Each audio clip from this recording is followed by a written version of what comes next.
Chapter 524. In autumn, a mysterious force appeared in the world. That power massacred Mount Longhu and killed Zhang Tianshi. Then, it destroyed several branches of the true martial Dao sect. Following that, it began to wreak havoc in the Song nation, continuously exterminating sections. Its methods were extremely cruel and bloody. Those who went to investigate afterwards felt that it was a tragic sight. It was said that this mysterious force was made up of more than 10 masters in the see-through realm. The leader wore a silver mask. These people rode on black horses and wore black Taoist robes. They came and went like the wind. Their whereabouts were mysterious and they were cruel and merciless. They did not even have a normal human nature. They were extremely cold and bloodthirsty. The entire southern continent was shocked. The cavalry of the West Hill Divine Palace and the armies of various countries attacked repeatedly in an attempt to kill these Black Knights. However, they could not even catch their traces. The higher-ups of the Divine Hall and the royal family of the South Jin Kingdom had already connected these Black Knights with the fallen knights. However, they could not understand why these fallen knights, whose cultivation had been destroyed, could regain their strength and become even more powerful than before. What made them even more confused and frightened was who the man in the silver mask was. There was a clear stream in the mountains. A piece of red leaf floated on the stream. It was like a decoration on a mirror. It looked extremely beautiful. It was quiet all around. Suddenly, the hooves of the horses stepped into the stream, crushing the red leaves and disturbing the calm surface of the stream. Then, even more hooves stepped into the stream. The birds by the stream let out frightened cries and flew away quickly. More than 10 black-clothed riders crossed the stream and followed the mountain path to the southwest. No one in the troop spoke. Even the frequency of the black-clothed riders' breathing was exactly the same as that of the horses' hooves. And the object of this frequency was the silent young man on the horse at the very front. The West Hill Divine Palace and the armies of other countries were setting up defenses at the border of the Kingdom of Song, trying to intercept and kill these black-robed knights.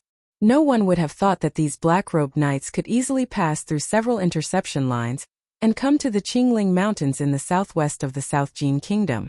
More than 10 black knights temporarily rested beside a stone spring on the mountainside. The fallen knights sat cross-legged and meditated. Having regained their strength and majesty, they did not want to go back to the sad life of fleeing. Therefore, they did not want to waste any time to recover their strength and cultivate. After an unknown period of time, the fallen knights opened their eyes and woke up. They looked at Prince Longqing, who was meditating under the tree by the cliff, with fanatical worship in their eyes. Before the drastic change of the snow cliff, Prince Longqing had been their direct superior. He had gained the absolute loyalty of many people in the judicial department. Not to mention that these fallen knights could continue to live because of him. Moreover, they were living so arrogantly. In addition, they had spent so much effort in the earthly pill. Their loyalty was unquestionable. After escaping from the Jishou Abbey and returning to the mortal world, Prince Longqing had recruited a group of loyal subordinates from various countries in a short period of time. Most of them were the spies from the judicial department hidden in the Taoist temples and the marketplace. These spies were now his eyes. Therefore, the encirclement of the West Hill Divine Palace cavalrymen and the armies of various countries was no secret to him. He and his subordinates could still easily deal with them. Of course, this was also because the West Hill Divine Palace did not know his identity and did not pay enough attention to him. In the eyes of the Divine Palace, these fallen knights were just rats who had survived for a few days in the glory of Haotian. After all, they could not live forever. If the West Hill Divine Palace knew that the commander of these knights was Longqing, and that he had committed unforgivable crimes in the Jishou Abbey, the intensity of the pursuit would naturally be much more terrifying. With such a terrifying existence as the West Hill Divine Palace, as long as they really got serious, no matter how many adventures Longqing had, no matter how powerful these fallen knights were, they would be crushed into powder. Thinking of this inevitable possibility, Zemo's face revealed a trace of worry. He walked to the edge of the cliff and bowed to Longqing, who was sitting under the tree. He whispered, "Priest, now that the cavalrymen of the Divine Hall have been alerted, it is obvious that the judicial department knows about this. If Great Divine Lord Yi personally takes action, Longqing opened his eyes and looked at the green hill in the distance that was like a mountain but not as steep as a mountain. He said, "What do you want to say?" Zmo said, "Your Excellency, I suggest that we leave the sphere of influence of the Divine Hall as soon as possible. The glory of Haotian shrouded the world. The sphere of influence of the West Hill Divine Palace was the entire Central Plains. Although the Tang Empire was an exception, these fallen knights whose hands were stained with blood would certainly not be stupid enough to enter the Tang Empire. Therefore, there was only one way left for them, and that was to leave the Central Plains." Longqing was silent. Although he was powerful now, especially after sucking the cultivation of Master Zhang and several elders of the martial arts sect, he was even more powerful. However, he still did not have the confidence to defeat that woman, because that woman had already sat on the seat of heavenly black jade. She had proved with blood that at least in some periods of her life, she was stronger than the previous great divine priest of judgment. Longqing had never thought that he could escape for a long time in the sphere of influence of the West Hill Divine Palace. When he was not absolutely powerful, such as the peak of the human world, the longer he stayed under the glory of Haotian, the more dangerous it would be. He looked at the green hill in the distance and said indifferently, "Leaving the Central Plains is an inevitable choice. However, before leaving, I really want to do one thing." A few days ago, he had obtained a piece of intelligence from a Taoist temple in the South Jin Kingdom. That intelligence was actually meaningless, at least to his great cause of leading these fallen knights. However, that intelligence was like a stone that pressed on his heart, causing his breathing to quicken. The intelligence said that Ningke had brought his little handmaiden, who was good at drinking, to attend the Yulan Hungry Ghost Festival in the Lang Temple with the diplomatic corps of the Tang Empire. However, after passing through the Great Swamp, Ningke left the diplomatic corps with his little handmaiden for some unknown reason. They took a black horse carriage and traveled alone. According to the specific figures in the intelligence, the horse carriage was not far from where Longqing and the others were. It should be traveling in the mountains and was about to reach the green hill on the opposite side. Longqing raised his head slightly and took a deep breath. He felt that he could smell the scent of the horse carriage in the mountain wind. He smelled the fragrance of wine on the little handmaiden and the foul smell on Ningke's body. No matter what the smell was, it made him feel intoxicated. His handsome face was slightly flushed, and the inconspicuous scar on his cheek seemed to light up. He was clearly expressionless, but in the depths of his eyes, which were rapidly changing between black and white and gray, there seemed to be flames burning. Longqing's chest rose and fell slightly. He squinted his eyes and his hands trembled slightly. He said, "Only by killing that person can my Taoist heart be truly clear. And I want to suck away all of his cultivation, the cultivation that has the smell of the academy. The smell of the academy is rare and very pleasant." His voice was very calm and indifferent. However, Zmo felt that he saw a legendary monster called Tao Tai under the tree. He subconsciously felt fear. It was a kind of fear of absolute greed and coldness. As the most loyal and most useful subordinate, no matter how afraid he was, even if it would make the Lord unhappy, Zmo still had to give his opinion. He reminded in a low voice, "During the time when you were in seclusion, something happened. I heard that Ningke killed Xiaoho in a head-on challenge. And it is said that his little handmaiden will become the divine priest of light. She is not an ordinary person either." Longqing did not say anything. He slowly put on the silver mask, stood up and walked to the horse by the spring. As he walked, the gray in his eyes gradually turned turbid. The dust under his feet slowly floated up, like bees chasing the soles of his boots, and finally became willing stepping dust. Looking at this scene, Zmo was even more in awe and did not dare to say anything more. More than 10 black cavalrymen roared down the mountain. Standing under the tree by the cliff, one could see the great green mausoleum among the mountains in the distance. There were many weeds in the mausoleum, and there was not a single tree. The view was very wide, and there was a Buddhist temple on the top of the mausoleum. Even though it was very far away, one could feel the dilapidated aura of the Buddhist temple. Naturally, it could not be the Lang Temple. One could faintly see a few patches of red in the temple, but one did not know what they were. They took the Tang warship across the Great Lake and went ashore at Moling in the South Jin Kingdom. Ning-Ke proposed to leave the diplomatic corps and go ahead with Sang-Sang, which immediately attracted a lot of opposition. Xiao-Qiao could not bear to be separated from Sang-Sang, and the girls from the House of Red Sleeves could not bear to lose the opportunity to be close to Mr. 13. As for Xian Zhilong, the imperial general, his consideration was much more direct. He only thought that it would not be safe for Ning-Ke to leave the diplomatic corps with Sang-Sang. When faced with Xian Zhilong's reminder or warning, Ning-Ke's answer was also very direct. Don't forget that I am the core disciple of the headmaster of the academy. I have taken away Wang Jingle's title. Those who can defeat me will know my identity and background, and they will not dare to provoke me.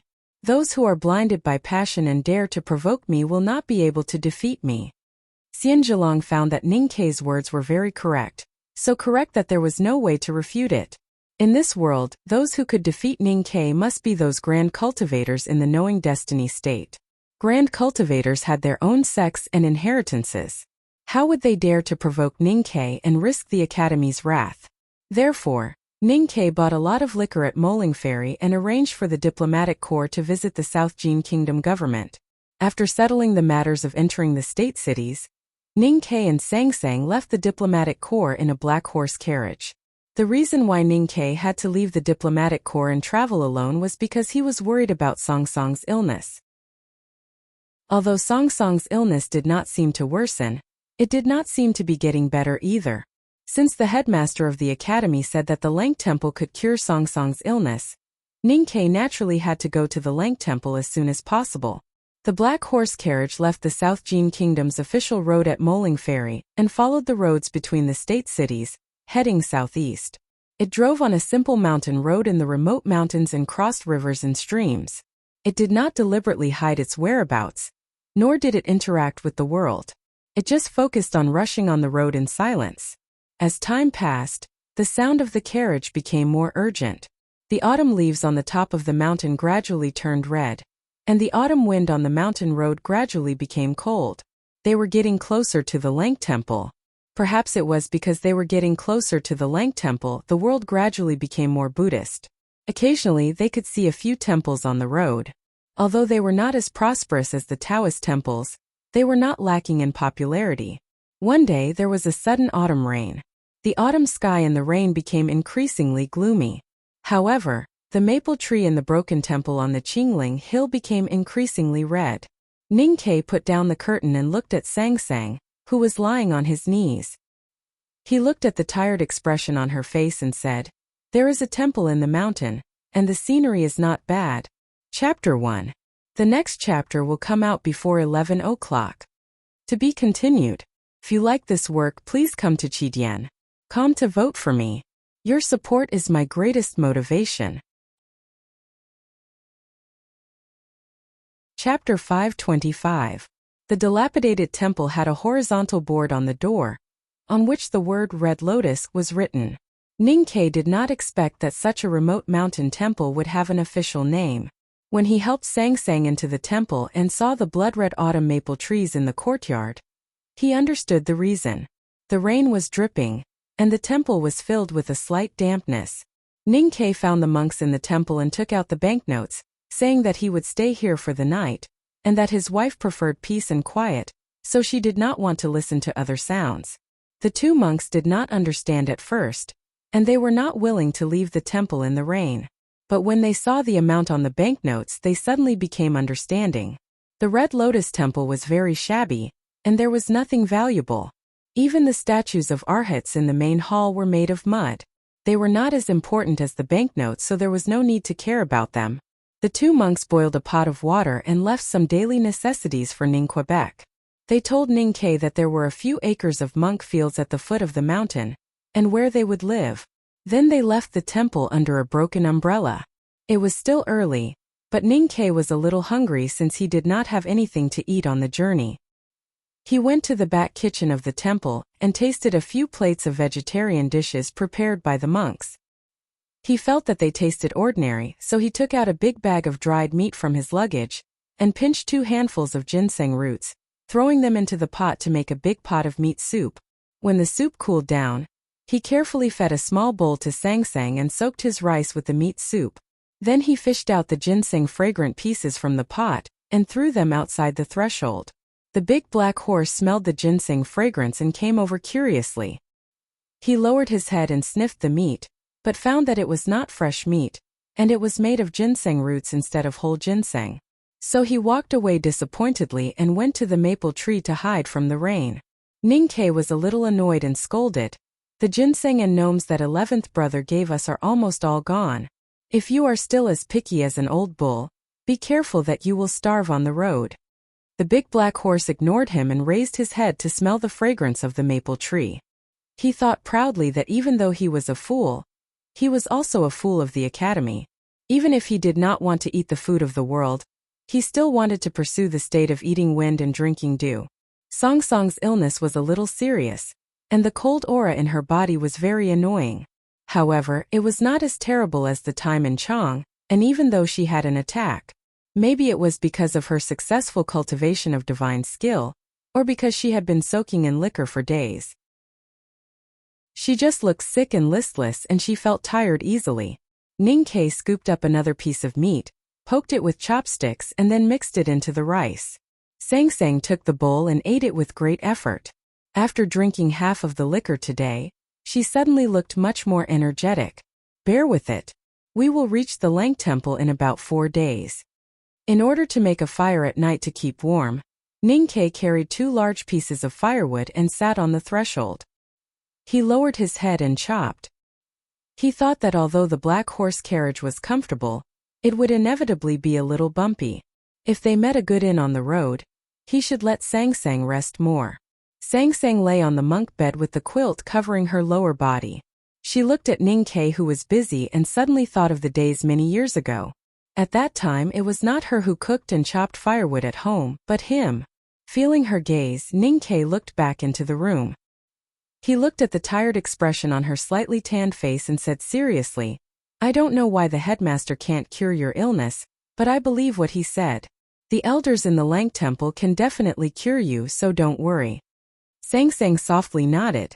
After a moment of silence, Ninkei said with a serious expression, "If anything happens in the Lang Temple, don't pay attention to it, especially the divine skill. You can't use it anymore. You just need to take care of your body."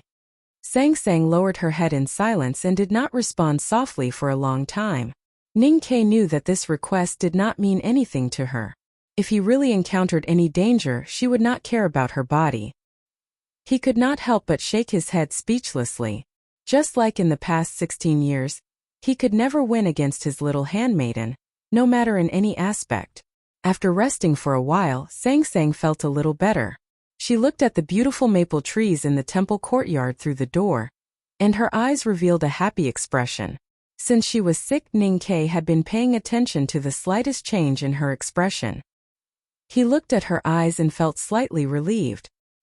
He helped her up from the bed and walked to the porch to look at the trees through the rain.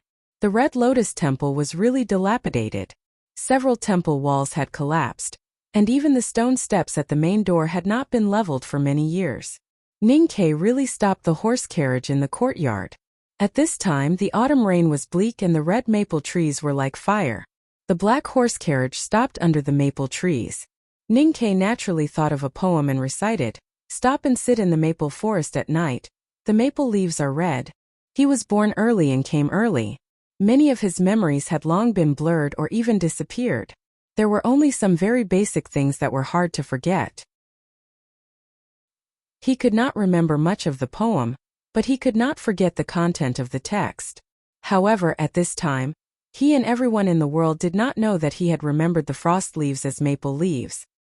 He did not finish the poem, because he felt that Song Song's thin arm, which he was supporting, had become a little stiff. He looked at her worriedly, but did not see her frowning in pain. Instead, he saw a shy and slightly red face. Sang Sang lowered her head and murmured in a very soft voice, "We are not married yet." Ninkei knew that the little girl had misunderstood the 2 words in the poem. He could not help but smile bitterly.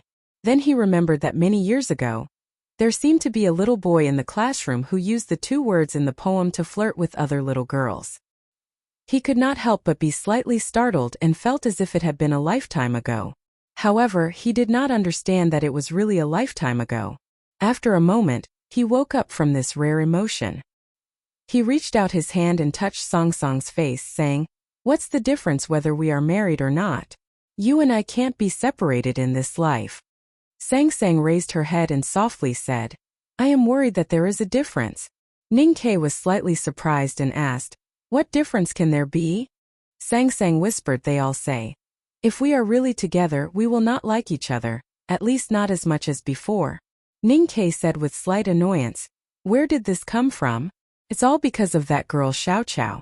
She has nothing better to do than to instill these messy worldviews in you." Sang Sang looked at him and stubbornly asked, "But will we not like each other?" Ning Ke's answer was very natural and without thinking, "Of course not." Sang Sang said, "But Xiao Qiao said, there are many girls in Chang, and who are spoiled by their husbands before marriage. But after they are married, they will feel bored after 2 or 3 years. Ning Ke looked at her and said with a smile, "You have to understand. You have been married to the Ning family since you were born. It has been 16 years since then. Have I ever felt bored? Have you ever felt bored? Since you have not felt bored for so many years, then naturally you will not feel bored in this life. Even if you do feel bored, you will only feel bored when you are together." Sang Sang blushed slightly and said, "Ning Ke, your words are getting better and better." Ning Ke asked with a smile, "Why don't you call me young master?" Sang Sang said, "You can't be young master when we are talking about love." Ning Ke said, "That makes sense." Sang Sang suddenly said, "But you still like other women." Ning Ke's body shook and he said, "Where?" "Your Highness, that is the budding of a young man's feelings. He has no sense of direction. If you look deeper, you can probably see the fantasies that all the poor boys in the world have for princesses. Sister Dewdrop. She is the teacher's dish. Don't be so disrespectful." "But you said that you really want to touch and rub her. This is a matter of touch and desire. Are you saying that my touch is not good?" Another one, another one. "Where is the calligraphy addict?" "Ah, the wind is a little strong. Let's go back to the room first." The big black horse, who was originally taking shelter from the rain and practicing self-cultivation under the maple tree, woke up when Ning Ke and Sang Sang began to talk about certain topics. He pricked up his ears and stared at them with his eyes wide open, for fear of missing a word or missing Ning Ke's embarrassment. Seeing that Ning Ke was about to help Sang Sang into the room, the big black horse felt bored and scolded Ning Ke in his heart for being shameless. Suddenly, he faintly smelled a very faint smell in the autumn rain. He could not help but raise his head in confusion. Sang Sang looked at the temple gate in the rain and said, "Someone is coming." Ning Ke stood still for a moment and suddenly said, "Get on the carriage." The important luggage was all in the carriage, so there was no need for a coachman. Soon they were ready to leave. The big black horse's mane was wet in the autumn rain, but it was not loose and stuck. It was like a sword stabbing everywhere.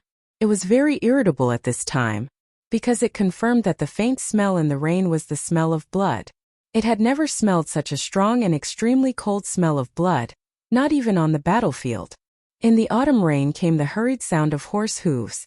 It should still be under the mountain. It was very far away and could not be heard, but Ning Ke, Sang Sang and the big black horse could hear it very clearly. The black horse carriage drove out of the Red Lotus Temple. Ning Ke lifted the curtain and looked down the mountain. There were no trees in the green mountain, only long wild grass. It was late autumn, and the grass was frosty yellow. It was blown down by the rain and the autumn wind. The originally excellent view became clearer.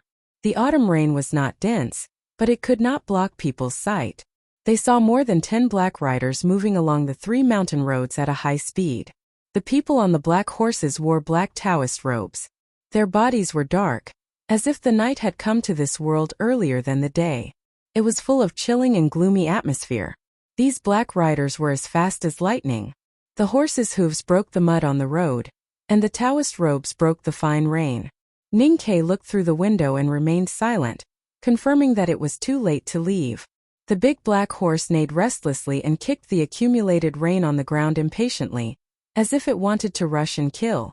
Sang Sang lowered her head and coughed gently. The black iron bow had already taken shape in her small hand. Ning Ke suddenly asked, "What level?" Sang Sang raised her head, holding the big black umbrella in her right hand. She looked at the black riders through the window and frowned slightly, as if she could not believe her own perception. She said, "All of them are in the see-through state." Then she added, "5 of them are in the upper see-through state, and 1 of them has reached the peak." Ning Kei's face darkened slightly, but his eyes were still calm, just a little puzzled. This is the second chapter. The next chapter may be a little later. I will try to finish it before 1:30. To be continued. If you like this work, please come to Chidian.com to vote for me. Your support is my greatest motivation. Chapter 526. Who would harm him? Who would dare to harm him? Ning Kei frowned as he thought of his conversation with Xian Zhilong at Moling Ferry, especially after Sang Sang confirmed the cultivation state of the Black Cavalry. In the unknown places like the Academy's back of the mountain, or the Jishou Abbey or the Xiankong Temple, the see-through realm was very common. Ning Kei had met many cultivators in the knowing destiny state, but in fact, it was very difficult for ordinary cultivators to enter the see-through realm.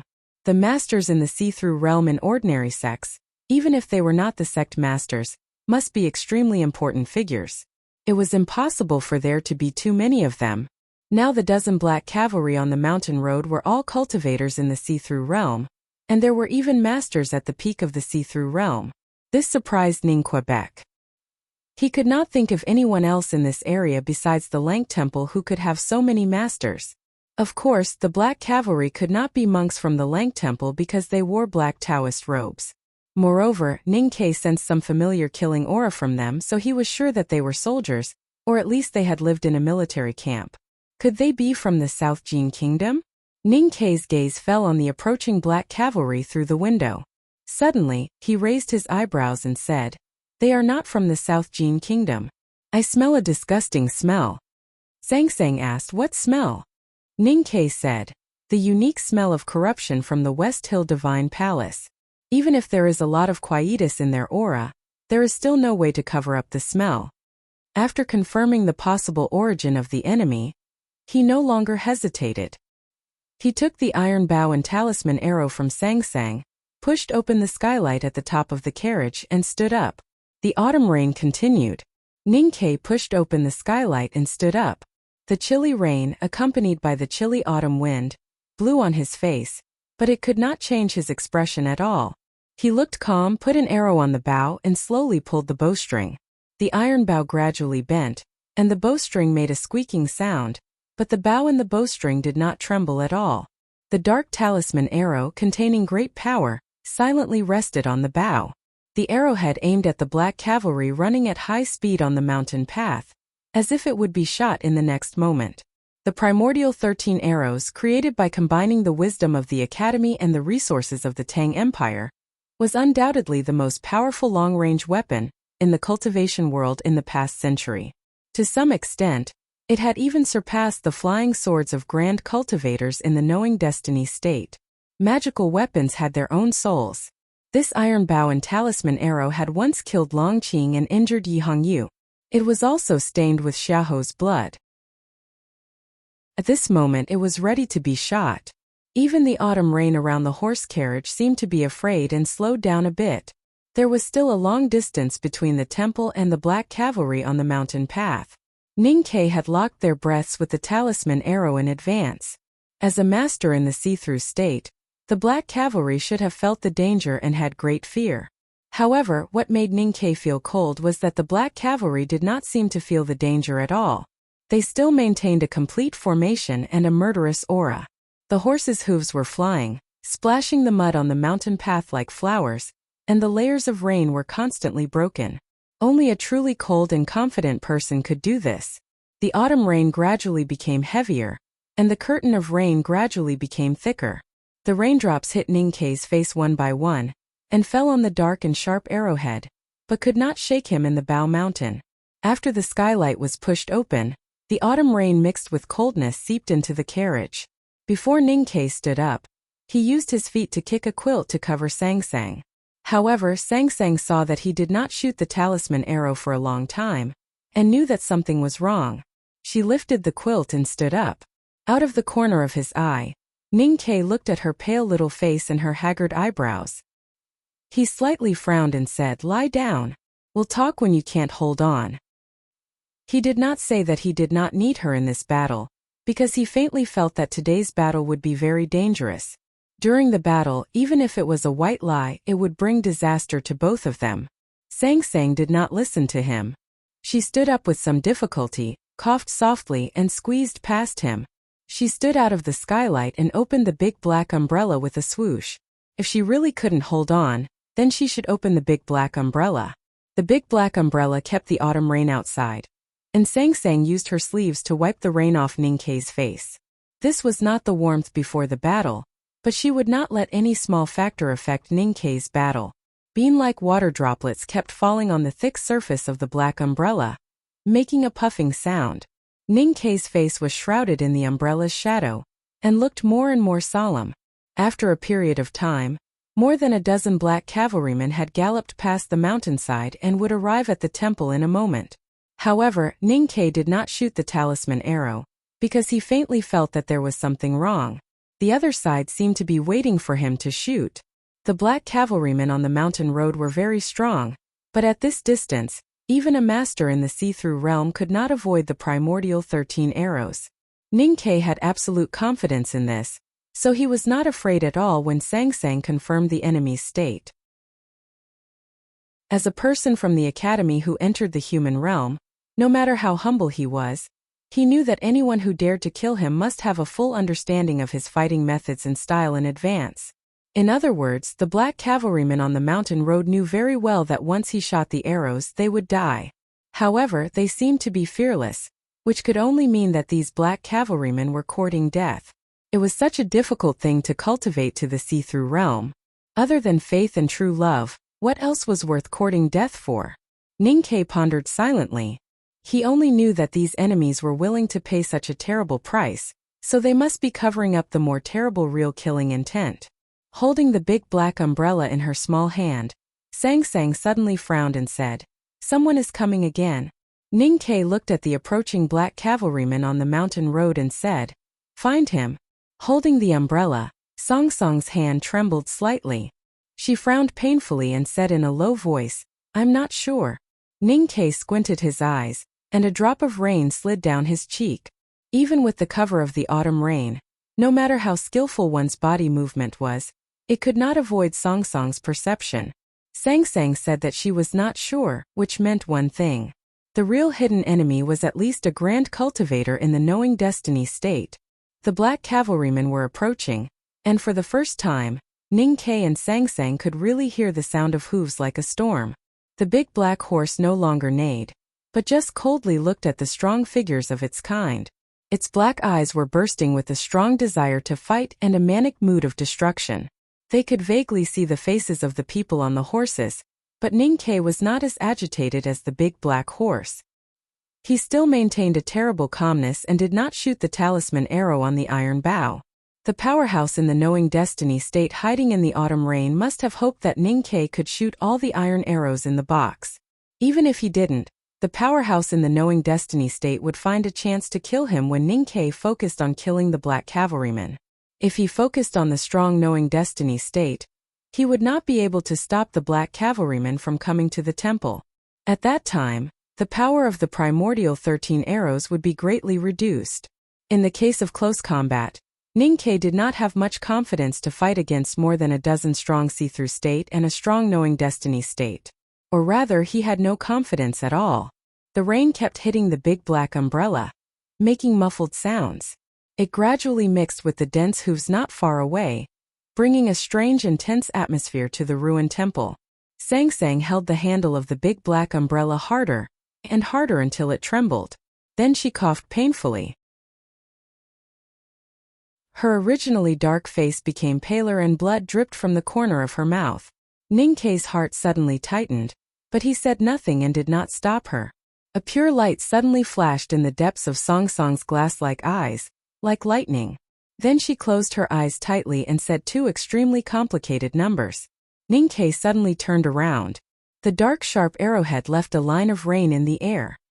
He loosened his index and middle fingers on the iron bowstring. He turned around and shot the arrow. The whole movement was extremely natural and smooth. The iron arrow was aimed at the depths of the Red Lotus Temple behind the horse carriage. There were several trees there, all of which were maple trees. The tip of the arrow was aimed at one of them. The frost leaves were redder than blood. The primordial 13 arrows appeared in the world again. There was no thunder this time, but it quietly sneaked into the autumn rain with the wind. The distance from the skylight of the black horse carriage to the maple tree in the ruined temple was about 100 feet. In the air of 100 feet, there appeared a channel that absolutely rejected other chi of heaven and earth. It was the arrow. A few drops of rain, fortunately or unfortunately, were not shaken away by the chi of heaven and earth carried by the talisman arrow. They stayed in the invisible aerospace and floated alone like shivering orphans. These drops of autumn rain were not broken, and it seemed that they were not actually penetrated, because the talisman arrow that left the iron bow did not seem to be real. But the iron arrow was still there. When it hit the target, in a flash, the iron arrow shot the maple tree that was waving its red leaves in the autumn rain. It was too slow to describe with any measure of time. The maple tree did not break. The red leaves that floated off the branches were not shaken off by the arrow, but by the rain. Because there was a black peach blossom on the maple tree. The iron arrow just hit the black peach blossom. The peach blossom was pure black. So black that it seemed to be reflecting light. It was so black that it gave people a sense of beauty. It was like the night of the far north wilderness, where one could occasionally see an extremely beautiful and otherworldly luster. But after looking at it for a long time, one would find that the black on the peach blossom was just a simple black. It was extremely pure black. It was the night itself. It was the black abyss shrouded in the night. Black was devouring. This black peach blossom seemed to be able to devour everything in the world. The iron arrow, which contained a terrifying power, disappeared into the black peach blossoms just like that. It was like falling into a bottomless black swamp. There was no trace left. Looking at the black peach blossom and his most powerful attack being annihilated so easily, Ning Kei's eyes did not show any fear. Instead, they became brighter. At the moment when his eyes began to brighten, the second iron arrow had left the bowstring. It shot to the black peach blossom on the maple tree again. This is the third chapter. There will be a fourth chapter, but it will be slower. I will try to finish it before 3:40. To be continued. If you like this work, please come to Chidian.com to vote for me. Your support is my greatest motivation.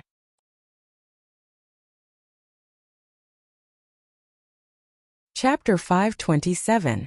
If a stone was thrown into the water, it would not come back, but at least one could see the beautiful ripples on the water.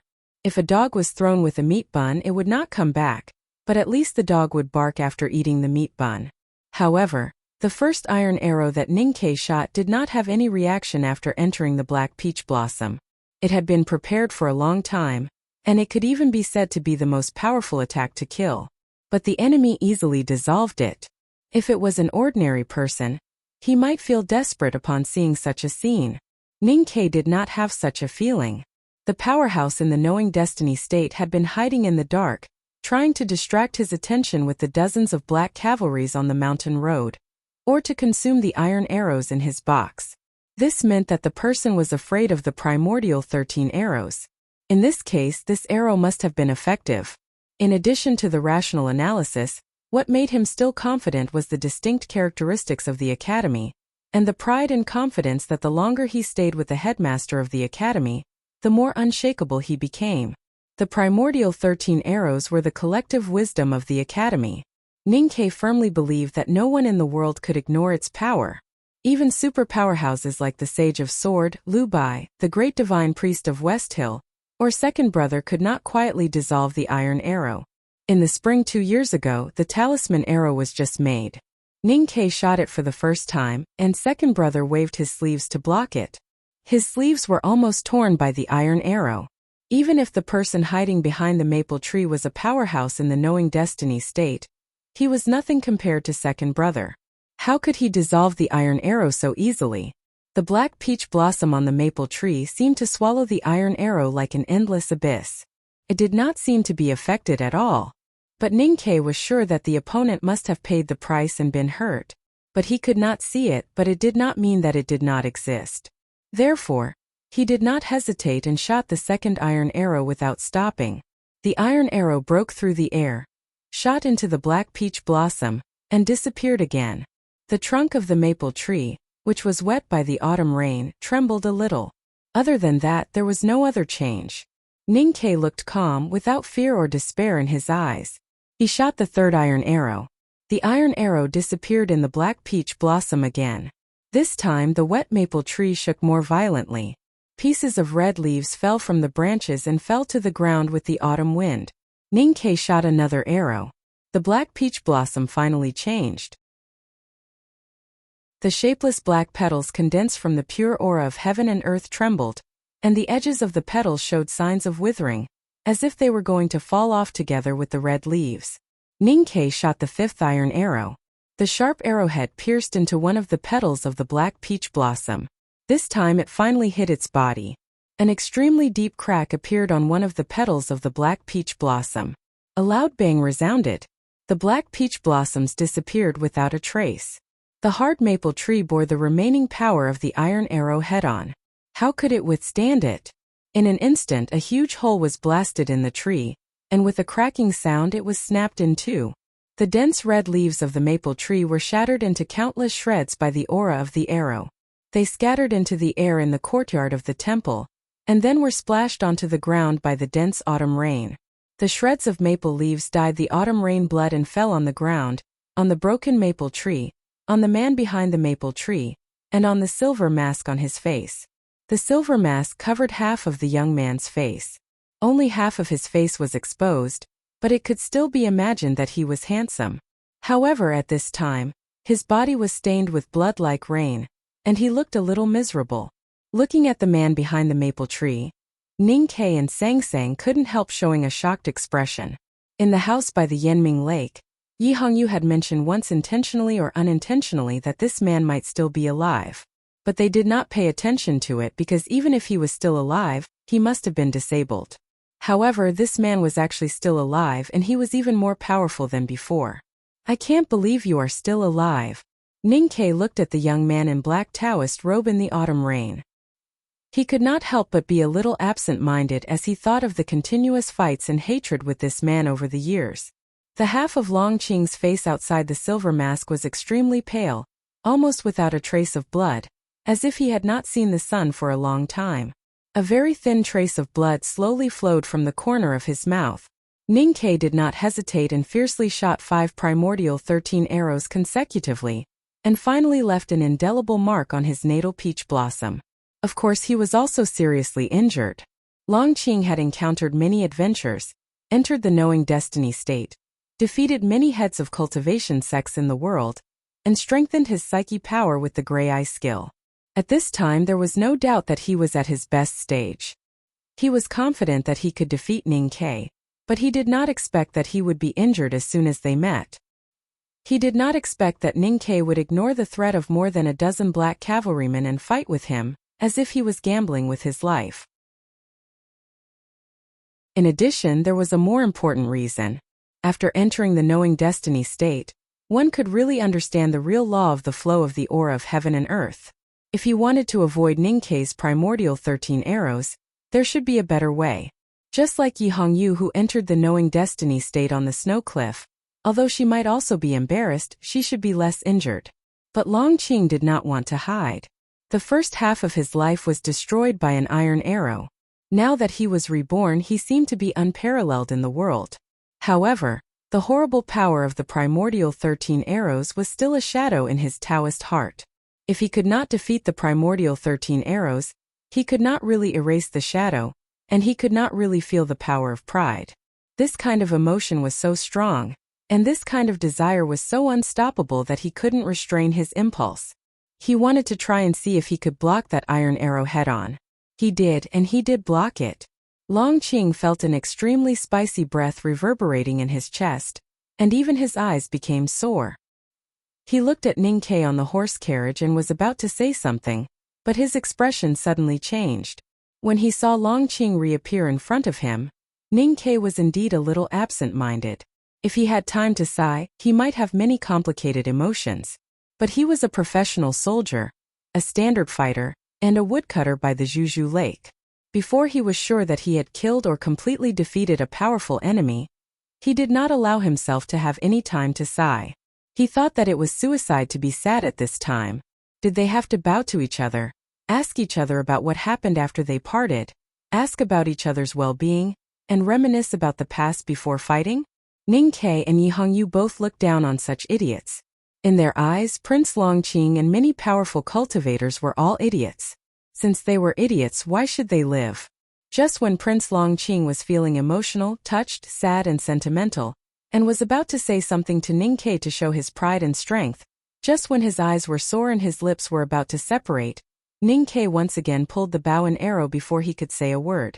His action of pulling the bowstring was so natural, and even showed a natural aura, which made people unprepared and alert in advance, and made people feel that it was inevitable. Longqing's face became paler, and his black Taoist robe, which had been soaked by the autumn rain, suddenly floated up. He seemed to melt into the autumn scenery in the temple garden. Obviously one could see where he was, but it always gave people a feeling that when the iron arrow came, he would not be there. With a deep understanding of the circulation of the aura of heaven and earth, one could integrate oneself with nature, and use the power of nature to fight. This was the real meaning of the knowing destiny state. The blood-colored fragments floated in the wind, as if covering Longqing's body without a trace. Ning Ke looked calm without a trace of uneasiness. Holding the big black umbrella, Sang Sang looked at the erratic figure of Prince Longqing in the courtyard of the temple, and gave him a direction. Ning Ke loosened the bowstring and the arrow shot out. The distance between the inside and outside of the temple was not far. The maple tree had been destroyed, and the autumn rain had stopped, and the black peach blossoms had faded. This iron arrow perfectly released all the power of the primordial 13 arrows. The air in the temple fluctuated, and the chi of heaven and earth suddenly became chaotic. Several invisible black peach blossoms appeared from nothingness, and with a thought, they blocked in front of Longqing. These black peach blossoms were rather small and not his natal peach blossoms. Instead, they were his ultimate defensive skill. Back in the wasteland, it was these peach blossoms that allowed him to avoid a crushing defeat in front of Tang Xiaotong's unreasonable blood saber. Now that Longqing had entered the knowing destiny state, the defense of these peach blossoms was even more amazing. They contained extremely rich and pure chi of heaven and earth, and attached with a frightening sense of silence. However, after all, they were not natal peach blossoms. The peach blossoms bloomed. The arrow arrived. The peach blossoms fell one after another. The black petals broke, and then turned into green smoke, disappearing in the autumn rain. The iron arrow moved forward, and came in front of Longqing. Longqing's face showed a shocked expression, and then it all turned into coldness and cruelty. Coldness and cruelty to others and himself. He used his chest to meet the iron arrow. There was a puff. The iron arrow pierced through the black Taoist robe. It shot through Longqing's body. It shot through the broken back wall of the temple. Then it shot into the rain, and no one knew where it flew. There was a hole in Longqing's chest. Standing in front of him, one could see the scenery behind him. It was not beautiful but very scary. Anyone who had a hole in his body that could see the scenery should not be alive. Longqing was still alive because the hole in his chest was not pierced at this time, but a long time ago on the snow cliff, when Ning Ke shot through it from dozens of miles away. Since then the hole had always been there. Today's iron arrow had flown through the arrow hole from back then, so he did not die. However, the strong aura attached to the iron arrow still tore the internal organs in the hole. Longqing bent over and coughed violently. Every time he coughed, there was blood. Ning Ke had already taken out the 7th iron arrow, and was pulling the bow. His fingers on the bowstring were no longer stable, and slightly trembled. He knew that this was the best chance. It might also be his last chance today. Longqing suddenly raised his head. His eyes were indifferent. Deep in the indifference was the wild fire of hatred. This is the 4th chapter, and I will definitely continue to write it. At this time I will go and lie down for 2 or 3 hours. Recently my biological clock has been very good, and I am sleepy. I will get up after 6 o'clock. Don't worry that I can't get up. I have something on my mind. I will start writing after breakfast. I will try to finish this large plot before evening, and try to make everyone happy. To be continued. If you like this work, please come to Chidian.com to vote for me. Your support is my greatest motivation.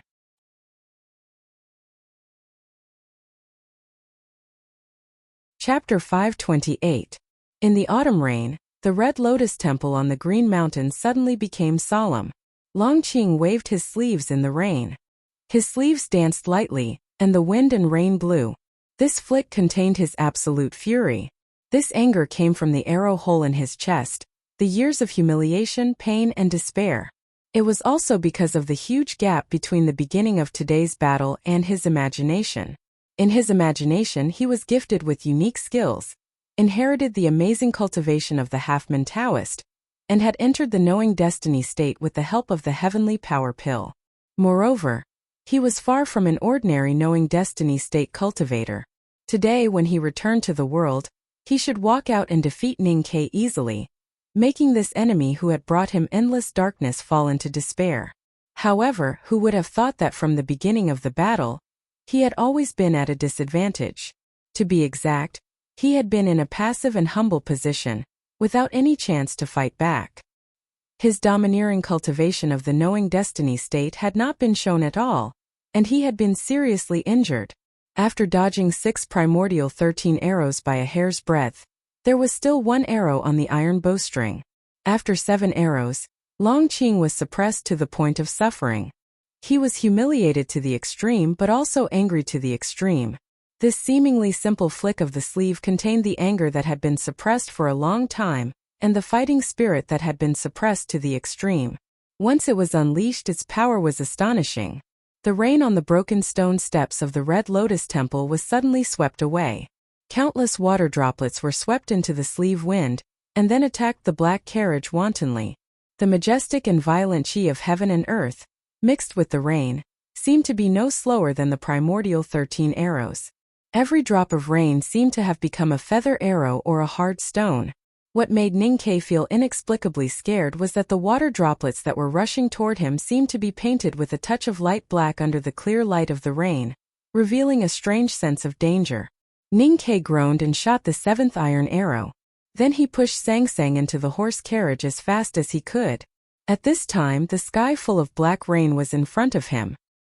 He only had time to move the big black umbrella in front of him. The sky full of rain, like dense arrows, hit the surface of the big black umbrella. There was also a lot of rainwater hitting the sidewalls of the carriage. The black carriage trembled violently as if it could flip over at any time. It looked like a small boat in the middle of the ocean, looking extremely frail and pitiful.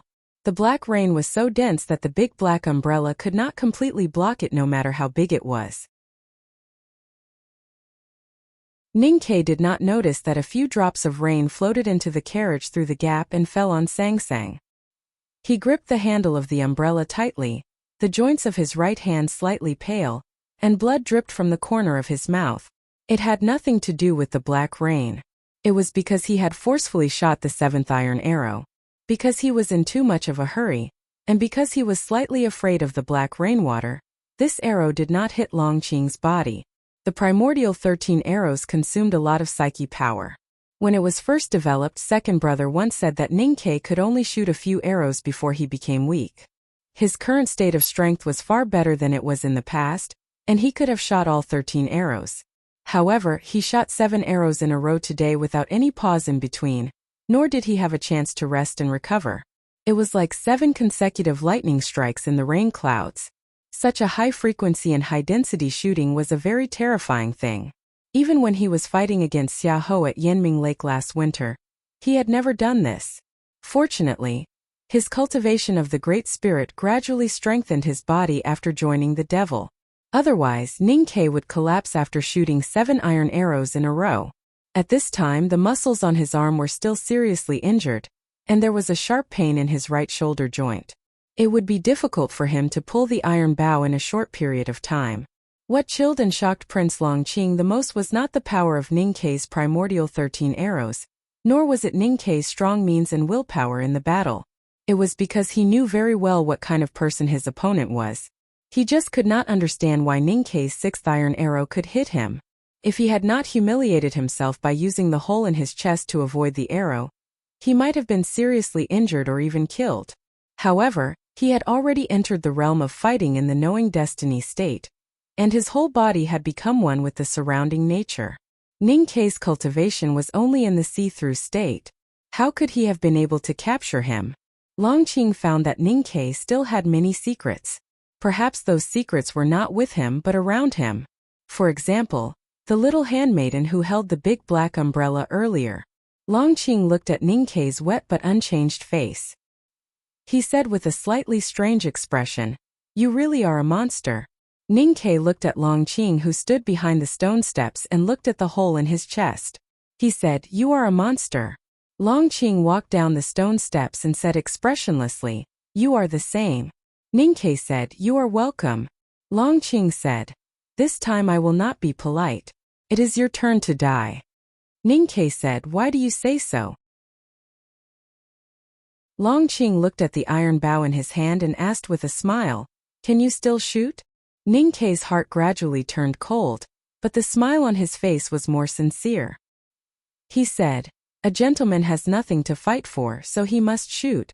Longqing said, "My people have arrived. If you can still shoot, then please shoot." Ninkei's smile gradually stiffened. Longqing's expression became more and more elegant. In the autumn rain, the dozen or so black cavalries on the mountain road finally arrived in front of the Red Lotus Temple. 7 consecutive arrows were shot like 7 lightning bolts. At this time, only a short period of time had passed since Sang Sang shouted Longqing's position. It could be imagined how amazing the speed of these black cavalries was. Ninkei's cultivation was at the peak of the see-through state. Even if he was really invincible below the knowing destiny state, even if he had other powerful skills besides the primordial 13 arrows, and even had the confidence to defeat ordinary cultivators in the knowing destiny state, it was impossible for him to defeat Prince Longqing, who had entered the knowing destiny state, and the dozen or so see-through state masters alone when Sang Sang was seriously ill. He could not even escape from their siege. At this time the enemy could not be sure that he really could not shoot again. So Longqing did not make a move, but waited vigilantly for an opportunity. However, even if he could find an opportunity to recover and shoot again, he did not know where to shoot. If he still tried to kill Longqing, how could he resist the ferocious fallen knights that were coming soon? The outcome of this battle seemed to be unchangeable and hopeless. However, at this moment, the stiff smile on Ninkei's face suddenly became lively, like a land that had been dry for a long time suddenly being moistened by a cool mountain spring. Longqing noticed the change in his expression, and his heart trembled slightly. The cold autumn rain kept pouring on the big black horse's head, but it could not extinguish the irritation and fighting desire in its eyes. However, just as the smile on Ninkei's face changed, the irritation in the big black horse's eyes suddenly disappeared. It looked at the black cavalrymen who were rushing towards the horse carriage with an extremely disdainful expression, as if it was looking at a group of idiots. The fallen knight in the front began to silently activate his psyche power. His right hand left the reins and began to pinch the sword formula. The flying sword in the scabbard on his back began to buzz. The black horse on his back panted quickly and excitedly. The long hair on the horse's neck kept flying in the rain with the final acceleration of the sprint, which looked full of power and beauty. At this moment a strand of hair floated up. This scene was extremely subtle and not easy to notice, so it did not attract anyone's attention. Prince Longqing's expression changed dramatically, and he shouted a warning. However, the Black Knights were sprinting at a high speed. Even if the fallen knights understood his warning and had enough discipline to carry out his orders, they could not retreat. They could not retreat from this battlefield. This was the battlefield that Ninkei had arranged. The black horse that was sprinting at the front stepped heavily into the muddy ground, and was the first to rush up the Qingling Hill. But it could not continue because its hooves were broken. Then a thin red line appeared on the thick neck of the horse. More fine red lines appeared on the strong body of the horse. Because of the uneven strength exerted on different parts of the body, the red lines gradually widened and then separated. The entire body of the horse became countless pieces of meat floating in the air, and there was vaguely blood between the pieces of meat. The horse's head at the front quietly separated from the body and continued to float forward. One could even see the hot mist coming out of the horse's nose and hear its panting. A sprinting horse had become countless pieces of meat in the midst of sprinting. This scene was extremely strange. The fallen knight on the horse had almost the same experience. His right hand left the reins. Just as he pinched the sword formula and unsheathed his flying sword, there was a deep cut on it and it quietly broke into two. A thin red line appeared on his fingers that pinched the sword formula. His fingers were like ripe fruits, falling one after another. Then his forearm was cut into countless pieces, and then into even finer pieces of meat. His neck was cut off. His whole body was cut in the middle and then cut into even finer pieces. Then, together with the horse that had been cut into pieces, he fell from mid-air. It was like a collapsing glacier. Just a moment ago, it was a master in the see-through realm and a handsome warhorse. The next moment, it became two piles of meat on the Qingling Hill.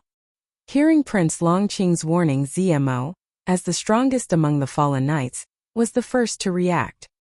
He felt the strange and horrible aura in the autumn rain. He almost instinctively pulled the reins again and forcibly stopped the warhorse at the cost of suffocation. The horse let out a long and painful neigh and stood up like a human, but its body continued to move forward uncontrollably. Zmo let out a muffled groan and flew off the horse's back, falling heavily on the wet muddy ground. Then, both of his feet stepped on the muddy ground and he desperately retreated backwards. Looking at the autumn rain in front of him, his pale face revealed a look of horror. I slept for more than 2 hours, got up at 6:38 and wrote until now. I'm so sleepy. I'll write the next chapter and try to finish it before 12:30. To be continued. If you like this work, please come to Chidian.com to vote for me. Your support is my greatest motivation.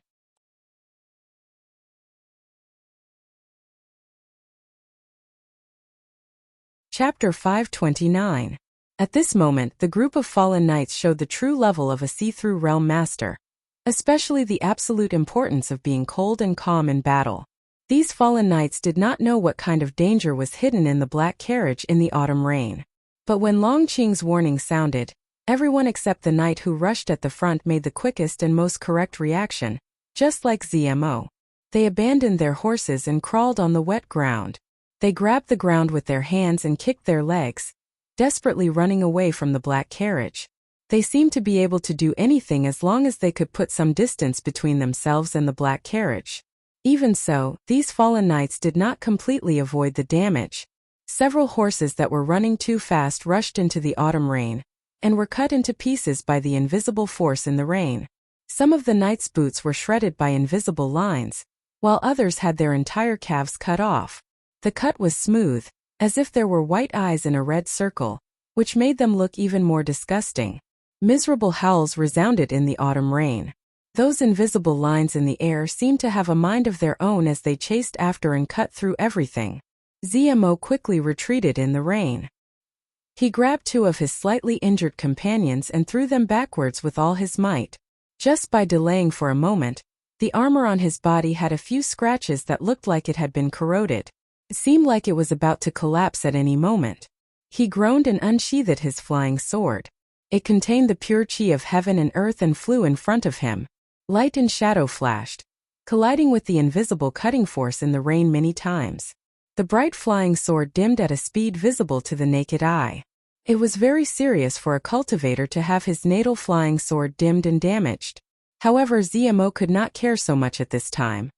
He used the time gained by his natal sword to retreat at a high speed. He did not know how far he had retreated, but he successfully left the black carriage and the dangerous autumn rain. Then he hurriedly called his flying sword back. A fallen commander at the upper level of the see-through realm was at the rear of the Black Knights. He was not affected by the invisible cutting power in the autumn rain. He just looked at the horses that were smashed into pieces when they rushed into the autumn rain. He looked at the strange bloody lines and deep wounds on his companions' bodies. He listened to his companions' painful groans. His face became extremely ugly. He was extremely angry and unwilling. He screamed and the flying sword came out of the scabbard. It turned into a green light with a black edge. It suddenly penetrated the layers of autumn rain and stabbed at the black carriage in the depths of the autumn rain. However, as soon as it entered the autumn rain, or more accurately, as soon as it entered the layers of autumn rain around the black carriage, the flying sword could no longer maintain its power. It instantly became dim, and a layer of rust appeared on its surface, as if it had withstood the effects of being washed by the rain for decades. Then there were many small scratches on the rusty surface of the flying sword. It looked like it was cracking. With a bang, the flying sword fell in the rain about 30 feet away from the black carriage and could no longer move. It was like a dead insect that could only be soaked in the rain until it rotted. The fallen commander's face suddenly turned pale when his natal flying sword was destroyed. He spat out a mouthful of blood. The cold rain flowed down from Zemo's hair and dripped into his eyes. He looked at the autumn rain in front of him. Even when he was expelled from the divine hall and his cultivation was destroyed by Yi Hongyu, his eyes were still firm. Finally, fear appeared in his eyes. The autumn rain was like a cold winter. It was just an autumn rain, layers upon layers of rain, heavy rain. It fell quietly, washing away the frosty weeds, washing away the blood on the carriage and the ground. There was nothing in the rain, but it was as if there were countless of the thinnest and sharpest steel wires, silently waiting to cut apart anything that dared to enter the autumn rain, whether it was a horse, a person, or a sword. The cause of all this was not the autumn rain itself, but the quiet black carriage in the rain. Looking at the black carriage and Ning Kei in it, Zemo's face became paler. He felt that the black carriage and the person in it did not belong to this real world, but came from the netherworld. Seeing his most powerful and loyal subordinate seriously injured by the autumn rain, Long Qing's eyes suddenly became cold. He did not want to guess whether Ning Kei could still shoot the primordial 13 arrows. The psyche power in his sense of perception suddenly surged out, mobilizing the chi of heaven and earth around the temple, turning it into his own aura and directly attacking the black carriage. The aura was full of destructive energy with a sense of quietus. It seemed to have its own color, which was black. However, this seemingly powerful aura disappeared in the autumn rain around the black carriage. At least it disappeared in Long Qing's spiritual world. He lost contact with that aura, causing his sense of perception to be shaken violently. He could not help but turn pale and his body slightly swayed. The invisible cutting power in the autumn rain could actually cut the purest aura. Long Qing suddenly thought of a certain kind of talisman in the legends, the kind of talisman that could even cut space when it was cultivated to the extreme. He could not help but change his expression slightly. Jing Fu. Long Qing looked at Ning Kei with his cold eyes full of shock and faint hunger that made people's hearts palpitate. He was like a beggar who had been hungry for more than 10 days and suddenly saw a white bun in a shabby temple. He did not care whether there was blood or dust on the bun. He just wanted to eat the bun into his stomach. You actually learned Uncle Yin, says Jing Fu. It seems that you have made great progress in the past 2 years. Jing Fu was Ning Kei's most powerful talisman. When used by him, its power was even close to that of a divine talisman. However, using Jing Fu was also a very heavy burden on his state. At this time, his face seemed to be even paler than Long Qing's. He forced a smile and said, I don't know where you have been hiding in the past 2 years. Maybe you have been locked in the dark prison. Maybe you have encountered some adventure. Anyway, you have been away from this world for too long, so you are a little behind the times. You don't know my current legend. I can forgive your ignorance. Long Qing said indifferently. However, the battle has just begun, and you have already revealed your most powerful trump card. I am very curious about what made you make such an unwise choice. Did I give you too much pressure? I thought that disciples of the academy were already the most narcissistic people in the world. I did not expect to see you again today. However, your question is really stupid. Even a tiger should use all its strength to fight a rabbit. Since it is a battle, of course, you should use the most powerful means from the beginning. This is the truth that even those girls who only know how to write in a daze understand. The girls in Ning Kei's words naturally referred to the calligraphy addict, Mo Shanshan. When they were traveling in the wilderness, he had taught her the fighting attitude of a tiger fighting a rabbit. Being ridiculed as an idiot by Ning Kei, Long Qing was not angry. He looked at him and asked calmly, what should we do next? Ninkei said, "If you don't want to fight anymore, you can leave first. I have no objection." Longqing smiled and said, "You must die today." Ninkei looked at the autumn rain and said, "You can try to kill me." Longqing also looked at the autumn rain and felt the looming sharp talisman intent in the rain. His smile was a little indifferent and a little cynical. Jingfu was indeed powerful and horrifying. Even he could not crack it. However, the biggest feature or weakness of talisman Taoism was that it could not maintain the power of talisman forever.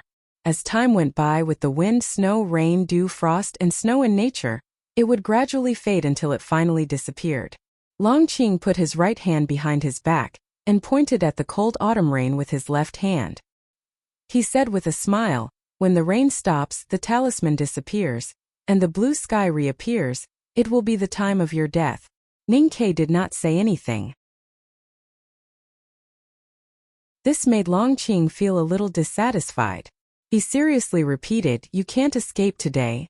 Ninkei said, "Since I knew that the person who came was you, I never thought of escaping." Longqing was slightly stunned and asked, "Why? Do you think there will be a fateful battle between us?" Ninkei said with a slight mockery, "I really don't know what you saw growing up in the palace of the Yin Kingdom. How can there be so many fates in the world?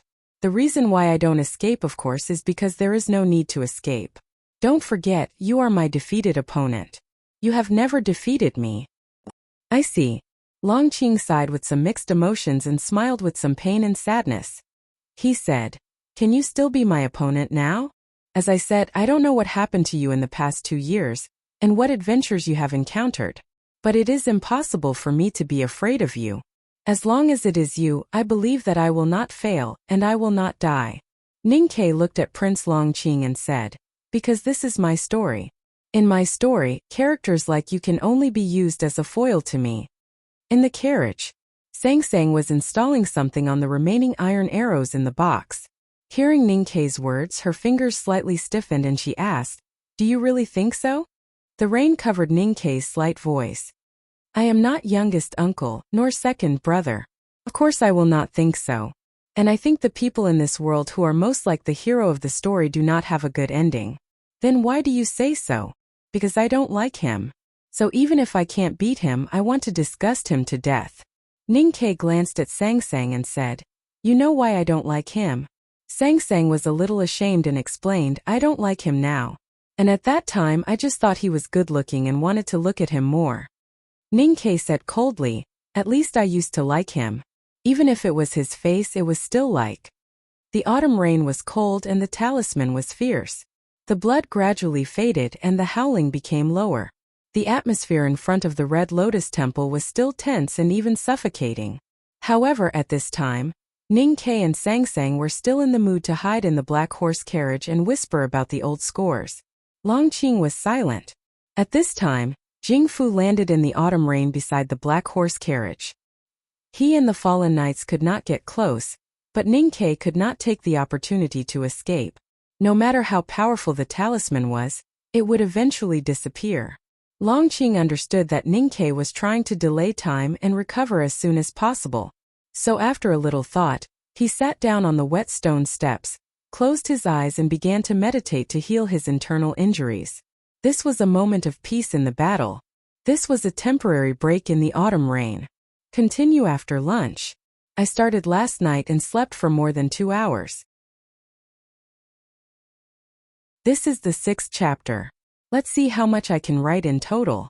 It's a pleasure of self-torture. I am S&M. Please continue to support the monthly votes. Thank you. To be continued. If you like this work, please come to Chidian.com to vote for me. Your support is my greatest motivation.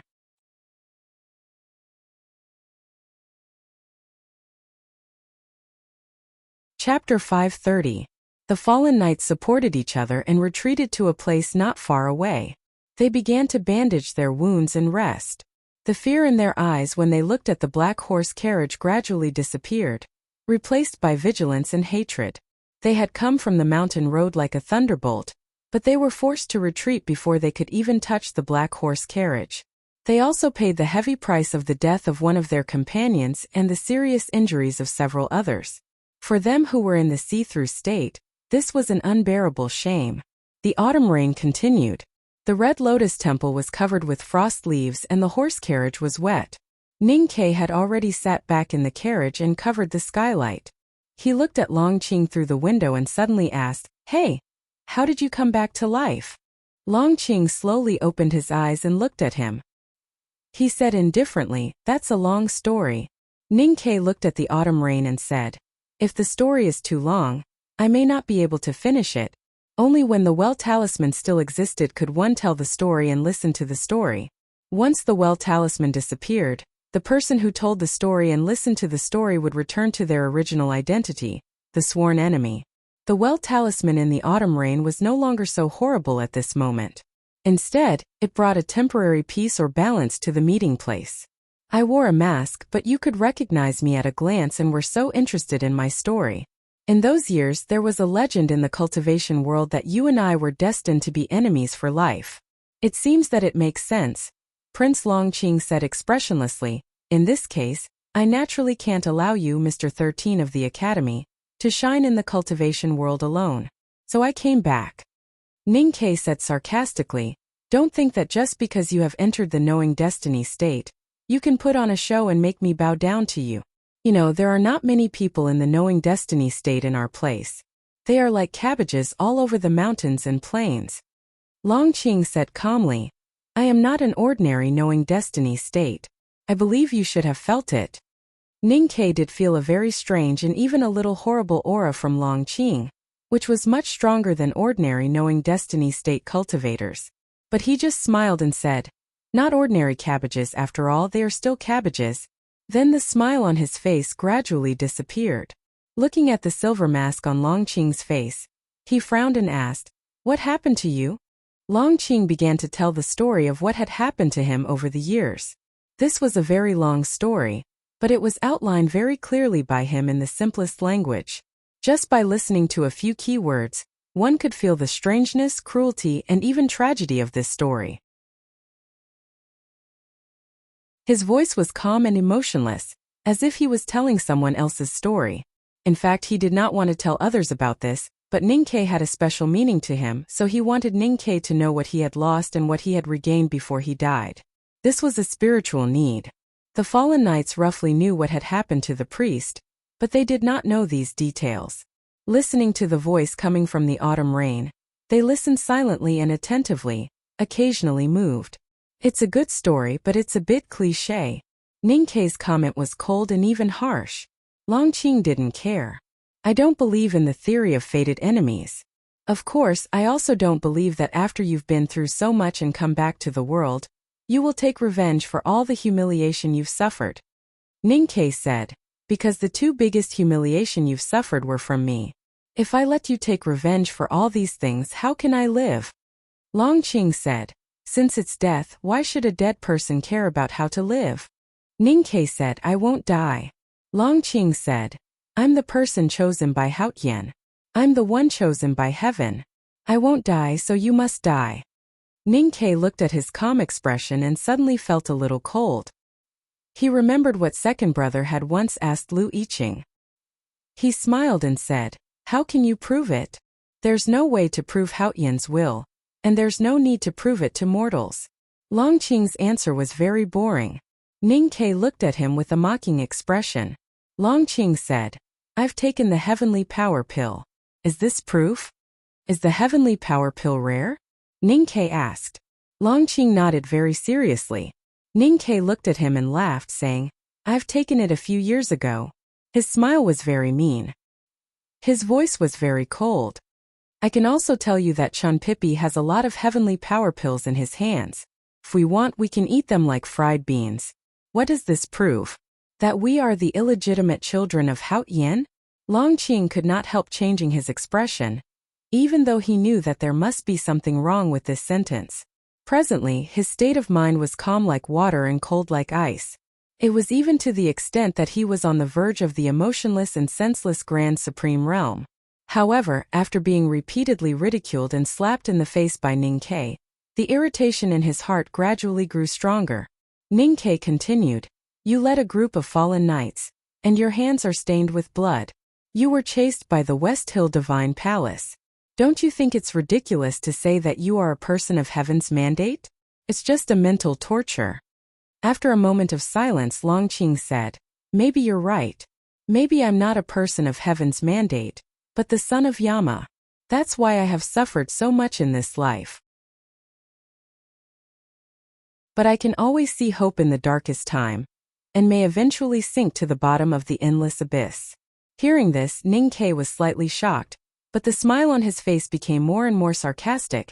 Your Highness, you've really been away from this world for too long. You actually don't know the most widespread rumor now. Longqing frowned slightly and asked, what rumor? Ning Ke pointed at himself and said, everyone thinks that I'm the son of Yama. It's said that Yama has tens of thousands of children. Of course, only one is projected into our world, which represents disaster and destruction. It's not a dazzling image. Ning Ke looked at him and said, but you even want to compete with me for such a title? Your Highness, you are too competitive and too arrogant. Moreover, your arrogance is fake because you still care about how the world looks at you. Back then, you lost to me repeatedly and suffered humiliation and the cold eyes of the world.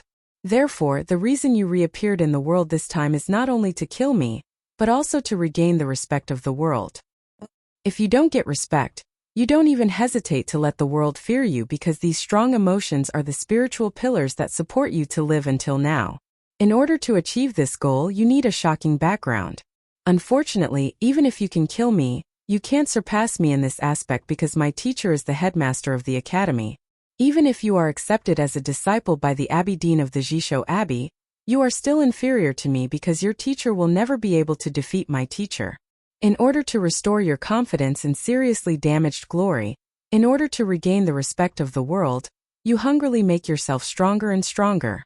You constantly hypnotize yourself, trying to make yourself believe that you're really a person of heaven's mandate. Unfortunately, Haotian Taoism's intolerance has shaken your confidence in this aspect. So you turn to the dark night, wishing that Yama could sleep with your mother. Ning Ke looked at him and shook his head, saying, you're already crazy. Longqing said, how can a dying man be qualified to judge me? Ning Ke said, I may not be qualified, but what about the headmaster of the academy? Longqing was silent. Ning Ke said, when you and I climbed the mountain together and participated in the examination for the second floor of the academy, what words did you see on the wooden door? Longqing narrowed his eyes slightly. Of course he remembered the 4 words written on the stone, but he didn't want to remember them. Ning Ke said, a gentleman doesn't fight. This is the headmaster of the academy's reminder or warning to you. If you always want to fight with others, how can you not lose? If you always want to fight with heaven, how can heaven tolerate you? Longqing looked into his eyes and asked, if heaven can't tolerate you, will you fight or not? Ning Ke said, I will fight when it's time to fight. Longqing said, then why can't I fight? Ning Ke said matter-of-factly, how can you be compared with me? Don't always think about fighting with me. You can't possibly win against me. The more you fight, the worse you will lose. Longqing smiled calmly and indifferently. Just when he was about to continue to say something, Ning Ke suddenly opened the skylight and stood up. He glanced at the rain falling from the sky and felt the gradually fading talisman intent in the rain. He said, don't talk so much nonsense. Longqing frowned slightly and wondered who was talking nonsense. In the carriage, Sang Sang put the modified small iron cylinder on the remaining 5 iron arrows in the box. She silently thought that her young master was indeed the most talkative person in the world. Longqing raised his hand and pointed to the depths of the autumn rain. He said, your Jingfu is still there. Ning Ke held the iron bow with his left hand and said, idiot, since it's my Jingfu, how can it work on me? Longqing smiled and said, then why haven't you moved? Ning Ke said, because I need to rest or I really can't pull the bow. Longqing asked, have you rested well? Ning Ke said, I feel refreshed, full of energy and full of energy. Longqing said, you don't need to talk when you rest. With the Jingfu, you don't need to talk to stall for time. Why did you talk so much before, and it seemed to be from your heart? Of course those words are from my heart. Ning Ke reached out to take the iron arrow from Sang Sang. He looked at Longqing and said, I am going to kill you. And I sincerely hope that your last time in this world is also very unpleasant. Longqing's face was slightly cold. Ningke pulled the bow and arrow. Without any nonsense, he shot an arrow at him. Longqing knew his shameless and cold-blooded fighting style very well. He seemed to be talking calmly, but in fact, he had been silently preparing for the next battle. The seemingly unexpected arrow had long been expected by him. He was fully prepared, and even calmer than when he took Ningke's iron arrow before he was injured. He flicked his sleeves, and the chi of heaven and earth in front of the ruined temple was in chaos, and the peach blossom reappeared. The black peach blossom seemed to receive the arrow effortlessly. Longqing's figure blended into the autumn rain, and like a ghost, he swept past the arrow. Then, it was a terrifying counterattack from a powerhouse in the knowing destiny state. However, at this moment, the iron arrow that pierced the black peach blossom exploded. When I wrote the last few sentences, I suddenly thought of a chapter in The Vermilion Bird. It was many years ago.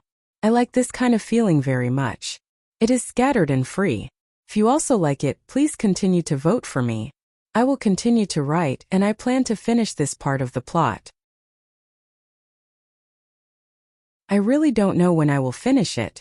While I am not dizzy, I should speed up and try to finish the next chapter before 4 o'clock.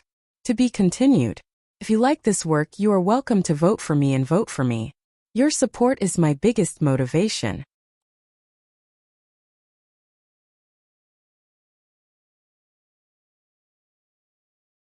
Chapter 531. The iron arrow exploded violently, and the black peach blossoms in the rain were blown apart. The scales on the small iron cylinder whistled and shot toward Longqing's body. Longqing screamed angrily and forced all his cultivation out of his body. In the autumn rain, the chi of heaven and earth was summoned and turned into countless transparent shields, layer by layer, in front of him. The invisible chi of heaven and earth shield was not a real metal shield, and Longqing was not a powerful cultivator at the peak of martial arts. Although the whistling metal pieces were weakened by the chi of heaven and earth shield, they still cut his black Taoist robe into pieces, and blood flowed from the tiny wounds. What was more terrifying was the flame and the scorching airwave caused by the explosion itself. At that moment, the rain in front of the Red Lotus Temple was brightly illuminated, and then quickly burned into white mist, making a squeaking sound. At the moment of the explosion, Longqing changed the direction of his ghostly figure. He tiptoed on the wet ground, and with the natural flow of the chi of heaven and earth and the driving force of the airwave, he floated backward from the temple gate to the dilapidated main hall, and his body slammed into the clay statue of the Luohan. Smoke and dust filled the air, and the statue of the Luohan was broken into several pieces. A mouthful of blood spurted from his lips, and the emotions in his eyes were extremely complicated, for he could not understand many things that happened today. Talking about the heavenly mandate realm in Yama with Ningke was actually a way for him to buy time. However, he clearly saw the black rain fall on Ningke's body. But why was Ningke still as usual after such a long time? There was no sign of poisoning at all. What was most incomprehensible was that the second floor of the academy developed a weapon like the primordial 13 arrows, which could help Ningke fight against the knowing destiny state. It was already unimaginable, but now the academy could add that little explosive thing to the primordial 13 arrows. Was the academy going to go against heaven? Longqing supported the broken statue of the Luohan and stood up with difficulty. He looked at the looming black horse carriage outside the temple with hatred, and let out a very cold scream. However, the next moment his scream suddenly stopped, because the second iron arrow had arrived. Then there was another explosion. Then came the third arrow and the fourth arrow. Explosions occurred one after another. The walls and beams of the temple collapsed, and the statues of the arhats turned into powder. The flames ignited the dirty yellow curtains and the fallen wooden beams. Suddenly the fire rose to the sky. The entire Red Lotus Temple was ablaze, illuminating the somewhat gloomy world in the autumn rain. A pained howl like that of a wild beast suddenly resounded out from within the burning temple. The howl was filled with rage, ruthlessness, resentment, slaughter, and various other negative emotions, and it caused others to have the urge to cover their ears. Sparks flew and were extinguished by the autumn rain. Longqing walked out. His body was charred all over and he looked extremely miserable. The blood that flowed out of his wounds was evaporated by the scorching heat waves, giving off a foul stench. The silver mask on his face had disappeared, revealing half of his face that was originally covered. That half of her face was red and swollen like a peach. It was not an old wound but a new one. Longqing's natal black peach blossom protected his body. At the most dangerous moment, he released a domineering aura and isolated the real fire outside his body. However, he could not isolate the heat and the transfer of temperature. Silver is one of the most conductive metals. Therefore, the half of his face under the silver mask was burned the most severely. This was not the heaviest injury on his body, but it was the most horrifying injury. A few years ago, he was shot by Ning Ke on the snow cliff of the wilderness with an arrow. After that, he was like a walking corpse, a beggar, and acted in second-rate romantic dramas. He suffered all kinds of disdain and torture from the world. However, Longqing's handsome face was still unharmed. Only a few more scars did not damage his beauty, but added to his charm. Now that he had finally regained great power, he did not expect to suffer such a heavy blow soon after he stepped into the world again. His face was finally ruined. It was the whimsical idea of the disciples of the back of the mountain of the academy to turn the primordial 13 arrows into exploding primordial 13 arrows. It had just been developed by sixth brother not long ago, so Ning Ke did not bring many with him. Therefore, he decided to save these 5 arrows for the most appropriate time. In the beginning, he thought that even if he could not kill Longqing with 7 iron arrows, he could at least seriously injure him. However, he did not expect that Longqing was still alive when the arrow box was empty, and there was only 1 iron arrow on the string. What chilled Ning Ke even more was that he had thought that Longqing, whose face had been destroyed, would be furious and unable to keep his cool. However, when Longqing walked out of the burning Red Lotus Temple, his eyes were still so indifferent, as if he did not care about the horrible burns on his face that were as beautiful as peach blossoms. This person was indeed not an ordinary knowing destiny powerhouse. In terms of strength, he was almost as powerful as Xiahou, who had been hurt by Tang. In terms of will, he was even more terrifying. Looking at Longqing, who was like coal in the rain with smoke rising from his body, but his expression was as cold as ice, Ning Ke felt a little bitter. He thought to himself, "Are you really the son of Yama?" Ning Ke vaguely saw the shadow of Yama.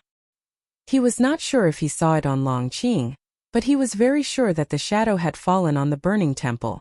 It represented death and despair. But Ning Ke was a person who would never despair before he was sure of his own death. He looked at Longqing and said, "Your story is very tragic, and your current image is also tragic.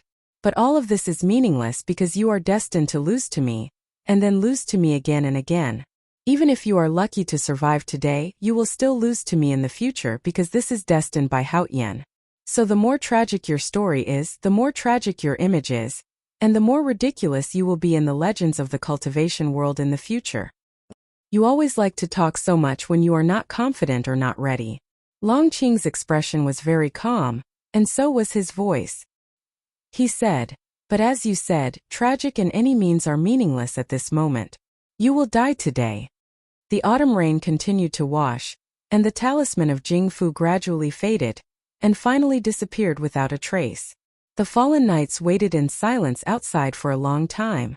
When the talisman of Jingfu disappeared, without any orders, some rode on uninjured horses, and some silently moved forward to attack the black horse carriage.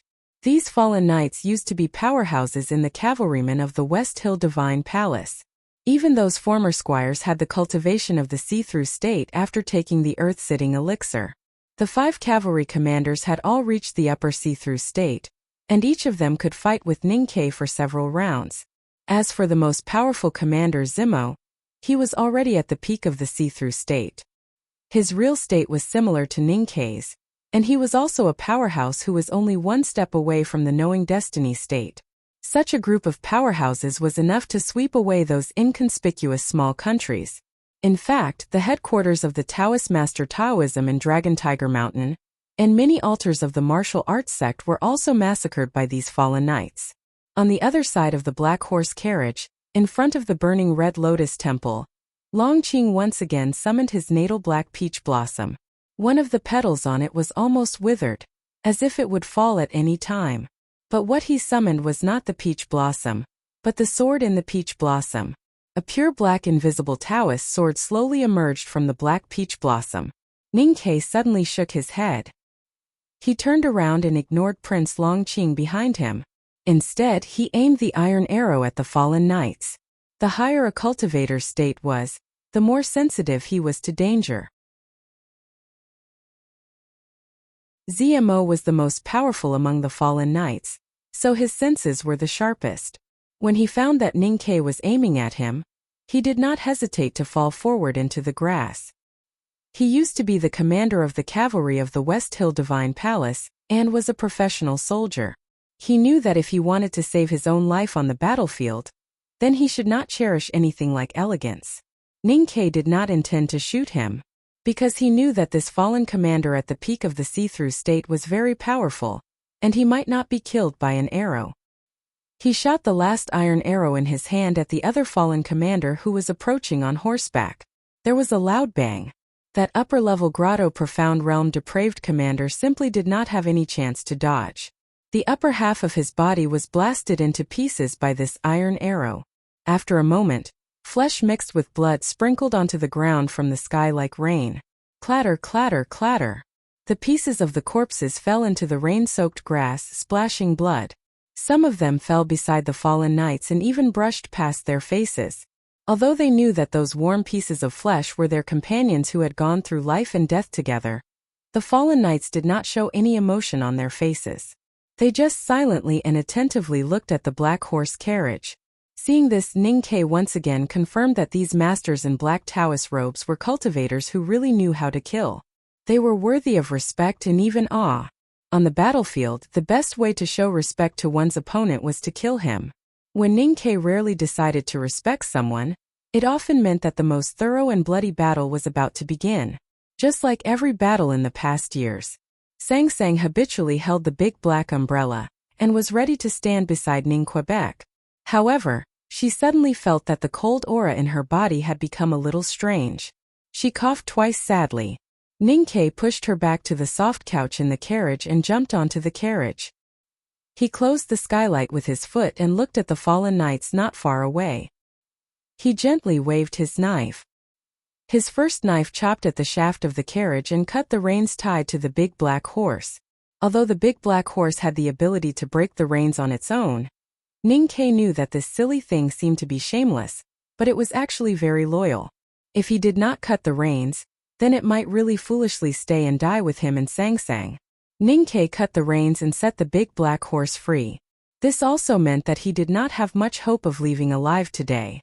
A flying sword pierced through the air with a shrill sound.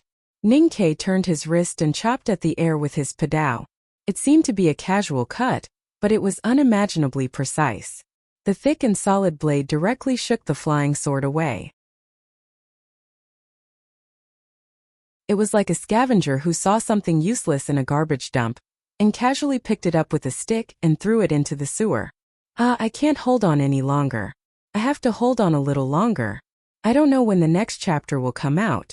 I don't know if I have time to send out the leaflet for canvassing for votes. Anyway, I want it first.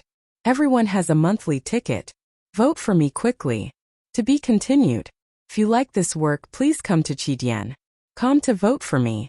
Your support is my greatest motivation.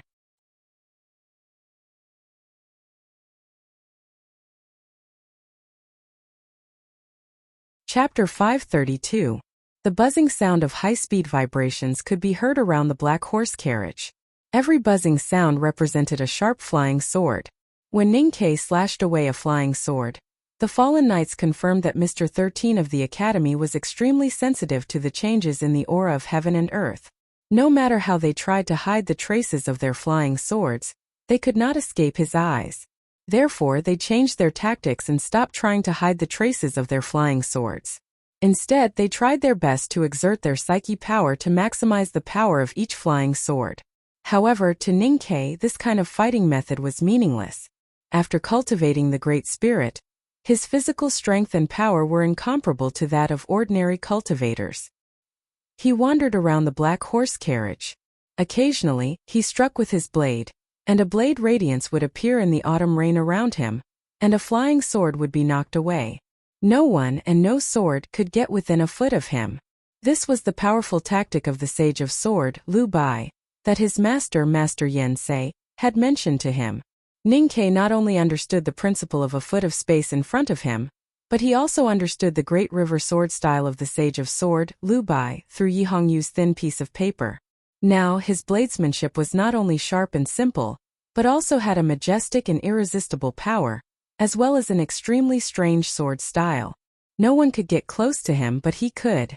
The liquid condensed from the Great Spirit in his body was spinning at a high speed, continuously releasing Great Spirit. He stepped on the muddy grass with his right foot and splashed a large amount of muddy water. He then instantly appeared in front of a fallen knight, leaving an afterimage in the air. With a puff, the blade in his hand pierced deep into the thigh of the fallen knight. Then he pulled it out as fast as lightning. The Great Spirit turned again, and he flew back more than 100 feet, returning to the side of the black horse carriage. At this moment, a fallen commander glanced at Ning Quebec. Ning Ke's face was slightly pale. He felt that his sense of perception was in turmoil, as if a huge wave was about to be set off. Only then did he realize that this fallen commander was a rare psyche master. Not many people in the world had a stronger psyche power than Ning Quebec. Especially after he received the fragments of consciousness from Master Lotus at the front gate of the Devil's Doctrine. He had become the natural nemesis of psyche masters.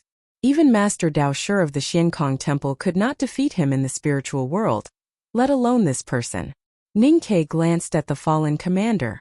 The vigorous psyche power in his sea of consciousness directly erased the psyche power that this person had sent at him. That fallen commander's face suddenly turned pale. He held his stomach and vomited. The food in his stomach mixed with blood spurted out from his mouth and nose. He looked extremely miserable. In the battle, Ning Ke's strange and indescribable body movements had already shocked everyone present. It was widely acknowledged in the cultivation world that a psyche master would have an absolute advantage in a battle of the same state. However, Ning Ke had only glanced at the fallen commander and caused him to suffer a serious backfire. It was even more shocking and unimaginable. Ning Ke indeed only had peak grotto profound cultivation realm. But he had too many unique skills, including the youngest uncle's Great Spirit, Liu Bai's sword style, the body of the powerhouse of the Devil's Doctrine, Lotus's consciousness, and Master Yen Sei's talisman Taoism skills. Now he had even surpassed the invincible realm below the knowing destiny state, and already had the strength close to the knowing destiny state. In other words, even if facing an ordinary grand cultivator in the knowing destiny state, Ning Ke would not have any fear. He even had 40% confidence that he could kill the opponent with his sword.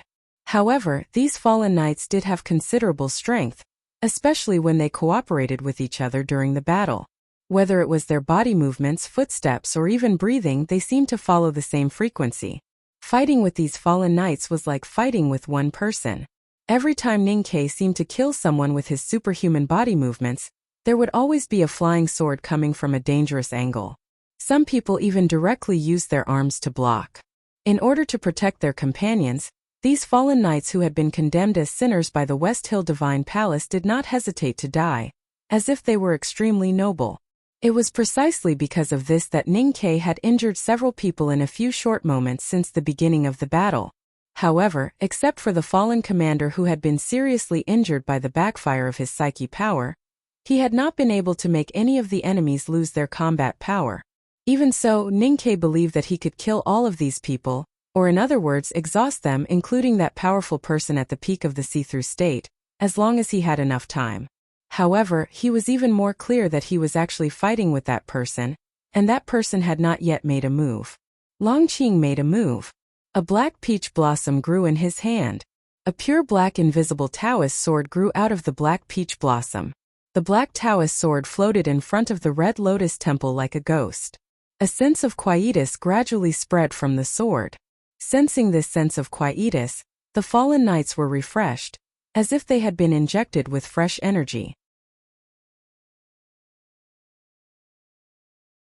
The flying swords interweaved like flowing lights, and immediately blocked Ninkei in a very small area in front of the black horse carriage. Ninkei also felt this sense of quietus. Somehow there was a shivering cold feeling in the depths of his heart. He always felt that something terrible was about to happen, and his body also became tired. In fact, Longqing had already made his move a long time ago. When Ninkei shot the seventh iron arrow, he waved his Taoist robe and turned the autumn rain into a stone waterfall, blasting at the black horse carriage. Some of the faintly black raindrops avoided the big black umbrella and fell into the carriage. They fell on Song Song's body. At this time, Song Song's pale and haggard cheeks became strangely red, as if she was extremely hot. She coughed more and more violently, and there seemed to be spots of blood on her clothes. Sang Sang knew that she was poisoned. Although she did not know how she was poisoned, she knew that if she forcibly used the divine skill at this time, no one knew what would happen. However, feeling the horrible aura of quietus penetrating through the carriage, and watching Ninkei struggling under the siege of the crazy fallen knights through the window, she knew that she had no choice. Sang Sang held the wall of the carriage and stood up with difficulty. She opened the skylight, and then held the big black umbrella with both hands, opening it to the autumn rain that kept falling from the sky. She opened up a piece of light. The holy Haoyan's divine light lit up the gloomy sky in the rain, and the grass in front of the Red Lotus Temple was clearly illuminated, as if the rain had stopped at this moment, and the scorching sun had come back to the world. Sang Sang was on the roof of the carriage, holding the big black umbrella with both hands. Countless milky lights jumped out of her body, and then sprinkled everywhere in the green mountains through the big black umbrella. Because of the closeness hidden in the deepest part of their hearts, the fallen knights woke up from the aura of quietus. Looking at the familiar and awe-inspiring divine light, some of them remembered the identity of the girl in the handmaiden costume, and could not help but show fear in their eyes. They had served Haoyan in the West Hill Divine Palace for decades, and their reverence for Haoyan had long been deeply rooted in their bones. Facing the future great divine priest of light of the divine hall, and facing the purest and most solemn Haoyan's divine light, how could they not be afraid? Since the beginning of the fall, they were willing to offer their souls to Yama in search of survival and power, but it did not give them much resistance to Haoyan's divine light. Instead, it made them even more afraid. The faces of the fallen knights were extremely bright, and all of them had very complicated expressions. Some were confused, some were regretful, and some were afraid. Some even covered their faces and cried in despair. Longqing's situation was relatively better. He had a deeper faith in Haoyan, but it was easier for him to temporarily erase it on the spiritual level. However, the black sword he pulled out from his natal peach blossom had become the primary attack target of Haoyan's divine light, because of its innate aura of the netherworld. The pure black invisible Taoist sword let out a painful moan, accompanied by a light sizzling sound. Bursts of green smoke rose from the sword, as if it would melt in the next moment in the bright world. Longqing groaned in pain and his burnt face turned pale. His burnt body began to emit green smoke, and the wounds caused by the iron arrows began to bleed again. He took back the black sword, ignoring the blood flowing on his body, and walked toward the black horse carriage, because he found that if he wanted to kill Ninkei, he had to first kill the little handmaiden. Fortunately for Longqing and the fallen knights, the Haoyan's divine light in front of the ruined temple today was not as abundant and lasting as the Haoyan's divine light by the Yanming Lake that night. It seemed to be a long time, but it was just a moment. The Haoyan's divine light on Sang Sang was extinguished, and the cold autumn rain ruled the world again. She looked at the faint shadow on the grass under the carriage and lowered her head. She was seriously ill and poisoned, so there was no way for her to transfer the Haoyan's divine light into Ninkei's body today. She had done everything she could. She turned pale, fainted, and fell into the horse carriage. The big black umbrella left her hand and floated to the puddle beside the carriage, swaying gently. The holy Haoyan's divine light, even if it only illuminated the world for a moment, was still bright.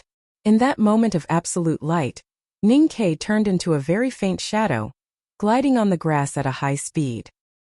His blade silently swept past those fallen knights who were as dumb as wooden statues. Then he squeezed out the last of his psyche power and activated all the fu papers in his arms, turning them into countless walls of fire and wind and snow, blocking Longqing outside the black horse carriage. Sang Sang had been with the big black umbrella since she was a child, and she was reluctant to let it go even when she was sleeping. At this time, the big black umbrella left her hand, which could only mean that Song Song's situation was very critical. The autumn rain fell again, and the fallen knights fell to the ground one after another. There was a horrible wound on their necks, chests, and abdomens. In the moment when the light came and left, 2 fallen commanders and 5 fallen knights were killed by Ning Quebec. The others who were still alive were also seriously injured and could not stand up for a while. The situation in the field suddenly changed. Now the only ones who could still stand were Ning Ke and Longqing.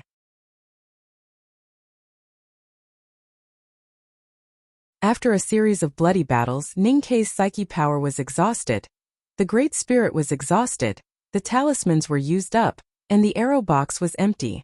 He was really at the end of his rope. He moved with difficulty to the side of the black horse carriage, leaned against the wall, and silently lowered his head, breathing tiredly and heavily.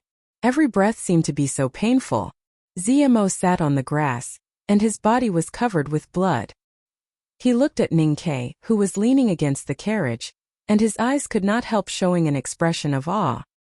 He could not understand how this person, who was only at the peak of the see-through state, could compete with the priest and so many other masters. How did he do it? Give up. Zmo looked at him and said in a trembling voice, "Let your strong soul follow His Excellency and open a new page for this world. In this way your name, Mr. 13, can also be spread for thousands of years." Ning Ke leaned against the carriage tiredly and did not answer him. Longqing looked up at the sky, and the cold autumn rain entered his eyes slightly wet. His hands trembled slightly, and he knew that he had finally won the most important victory in his life. Now you can finally admit defeat. Longqing withdrew his gaze and looked at Ning Ke calmly. Ning Ke still held the hilt of the padao and stared at the rainwater splashing in the puddle in front of his feet. He said tiredly, "The headmaster said that this is my story, and only I can write it. Since it is a story written by me, you can't be the hero in the story, so I don't understand why I lost." Longqing said, "The world is very big, and everyone has their own story. You have one and so do I. But unfortunately, today's story is mine, and I am the hero." Ning Ke was silent. He knew that Longqing was right. He had exhausted all means, but still could not change the situation. The most important thing was that Sang Sang was now unconscious. Longqing asked, "Do you have any last words?" Ning Ke looked up at the cold autumn rain, and suddenly shouted, "Headmaster!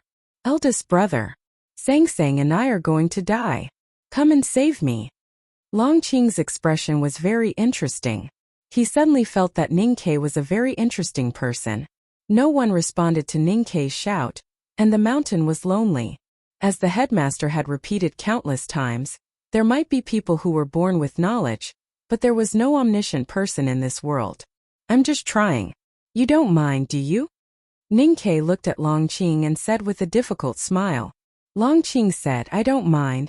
Ning Ke threw away the padao in his hand, looked at him, and suddenly said very seriously, "I have last words." Longqing said, "Go ahead." Ning Ke looked at his eyes and said, "Let my little handmaiden live." Longqing was silent for a moment, and then said calmly, "I'm sorry I can't do it." "Why?" "Because she will avenge you. You are afraid of her. No one dares to look down on a future great divine priest of light." Longqing looked at him and said with a smile, "And a future great divine priest of light must taste good. It will bring me unimaginable benefits, and may even not be inferior to you." Ning Ke squinted slightly, and said after a while, "I don't understand what you are saying." Longqing explained very patiently, "I learned a cultivation method from the tomes of arcane, which can swallow a cultivator's psyche power, divine power, experience, consciousness, and all the cultivation for my own use. It is said that this cultivation method originated from the Devil's Doctrine's notorious practice of Taotai, but it is not so bloody, and does not need to eat people like a beast." The reason why he explained so clearly was that he wanted to see emotions such as despair, anger, resentment, unwillingness, and madness on Ning Ke's face, because Ning Ke had once brought these emotions to him. So he always thought that if he could return all these to Ning Ke, It would be a very good thing. I'm in a good state now. I've entered the legendary state, but I've been in a manic state several times. This is 4,000 words, and the next chapter should not be too late. I don't care so much, I'll go crazy first. There will definitely not be any updates tomorrow. I'll say this in advance, let me lie down and die. To be continued. If you like this work, please come to Chidian.com to vote for me. Your support is my greatest motivation.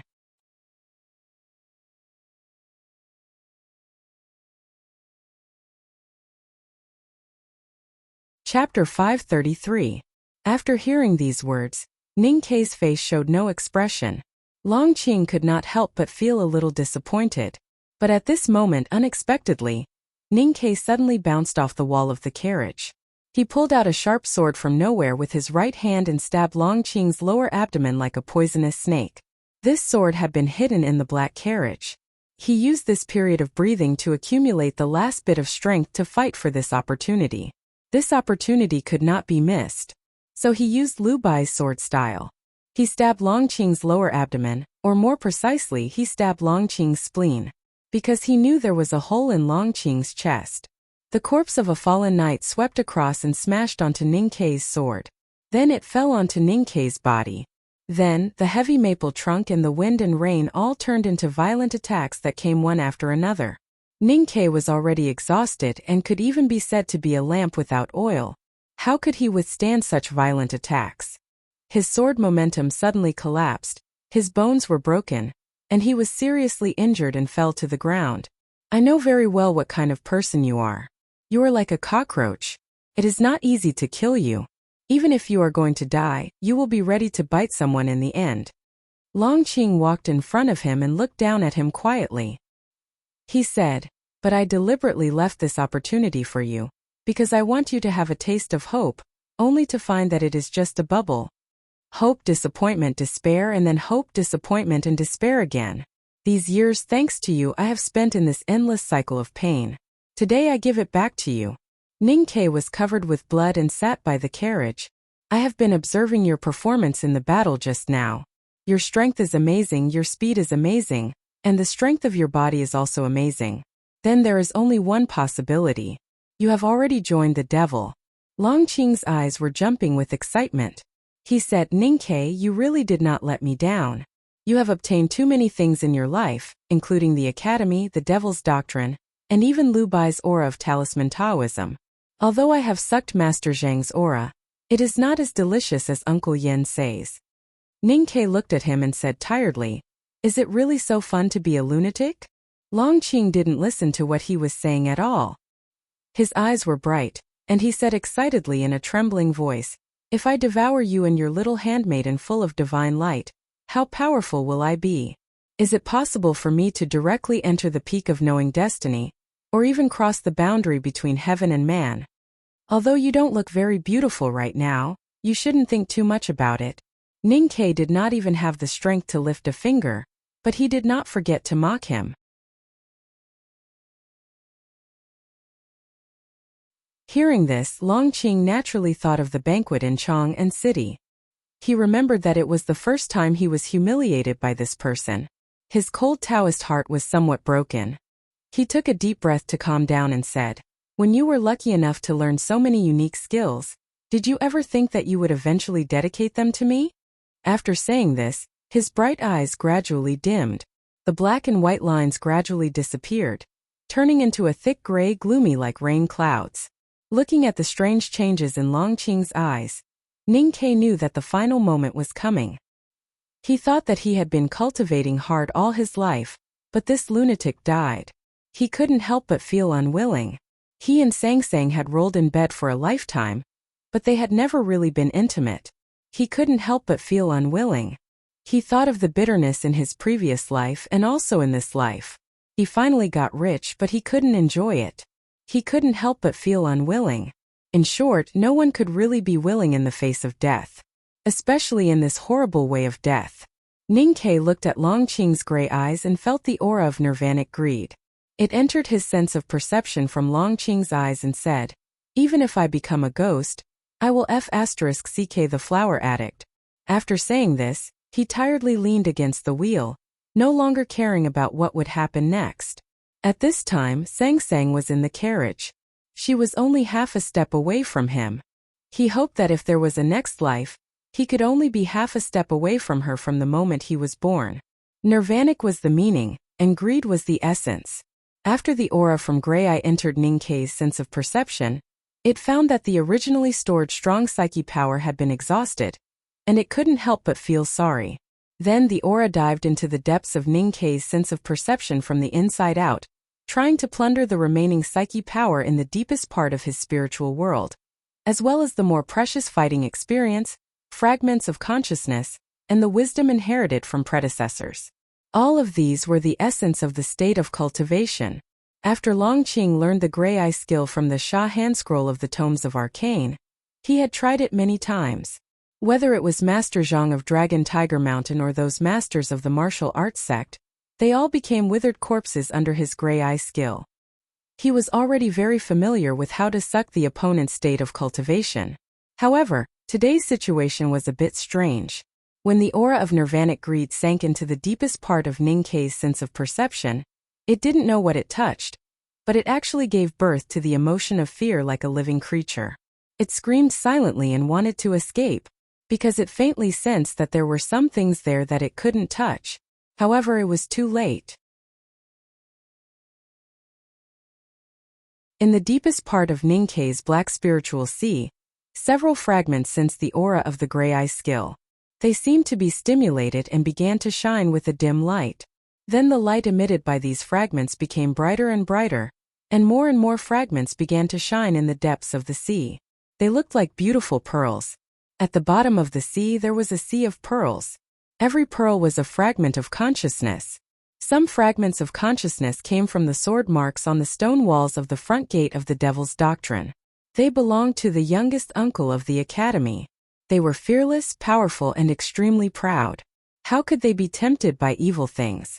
What scared the aura of nirvanic extinction most was the most numerous fragments of consciousness in Ning Kei's spirit sea. Although it could suck everything greedily, the consciousness on those fragments seemed to be greedier and hungrier than it. These fragments of consciousness came from Master Lotus. They were the wisdom and everything that Master Lotus left in this world. And among them was Tao Tai. The real practice of Tao Tai.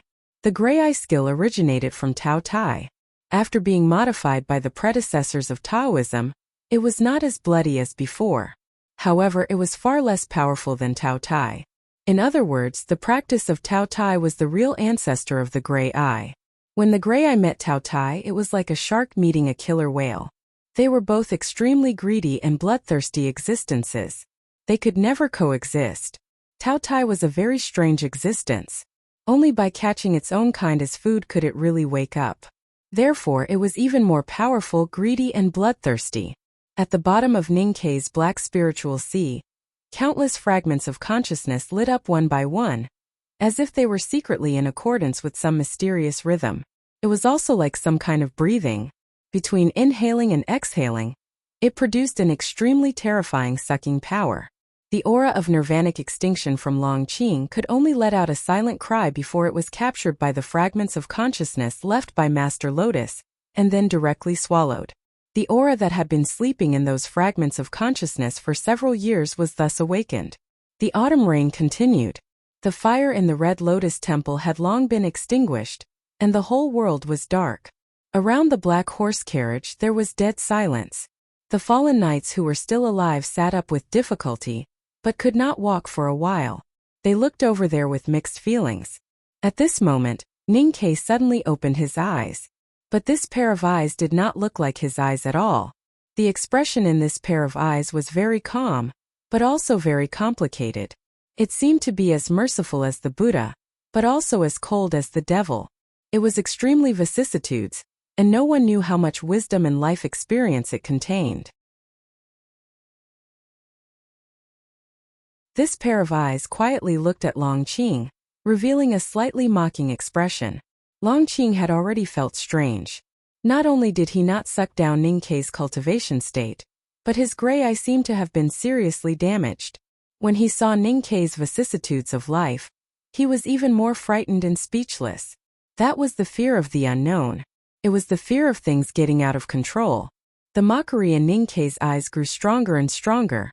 Longqing's body became colder and colder. Ningke suddenly reached out his hands and held Longqing's shoulders tightly. Then he lowered his head and bit Longqing's neck. Longqing let out a shrill scream.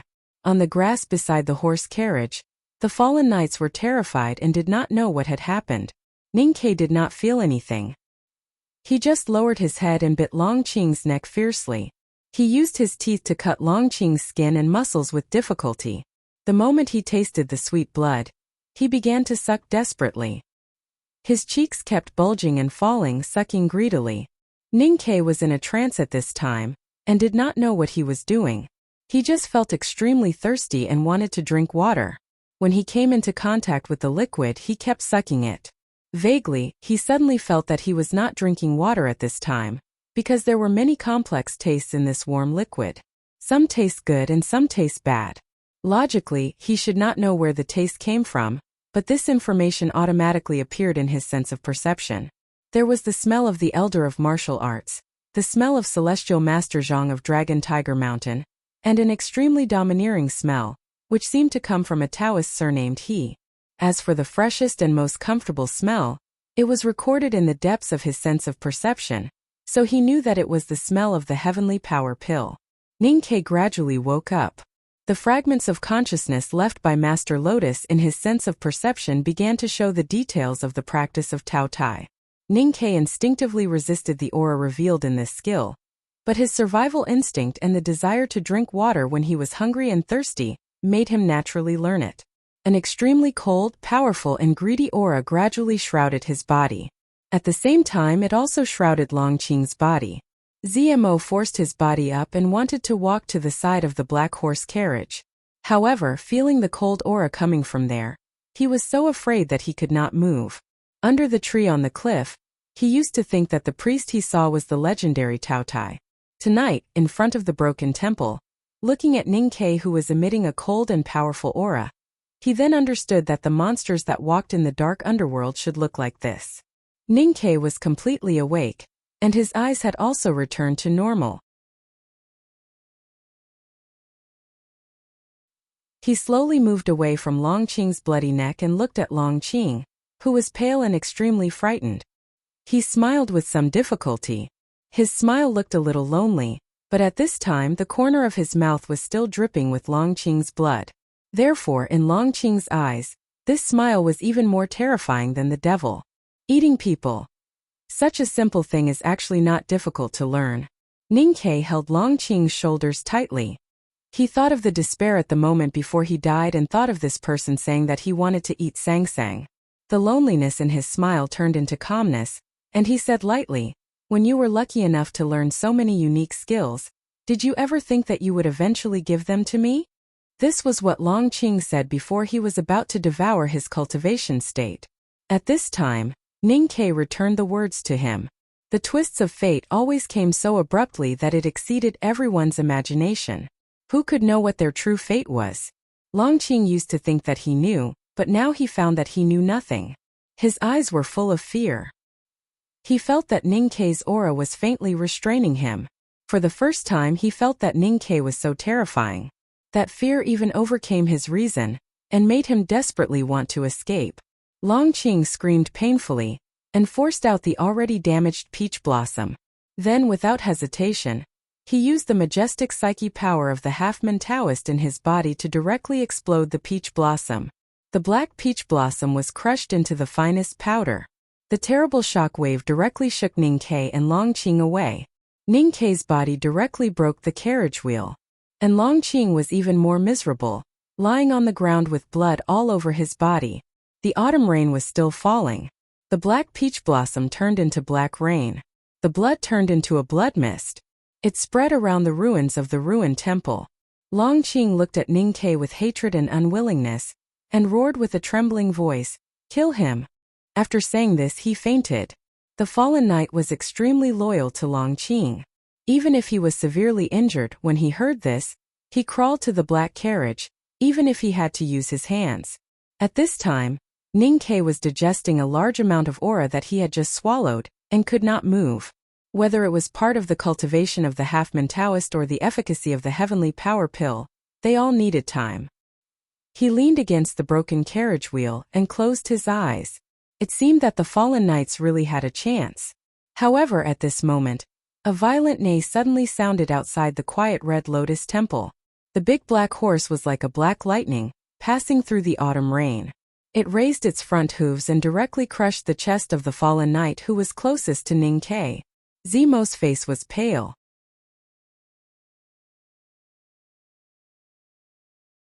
He never thought that even a beast from the academy could be so terrifying.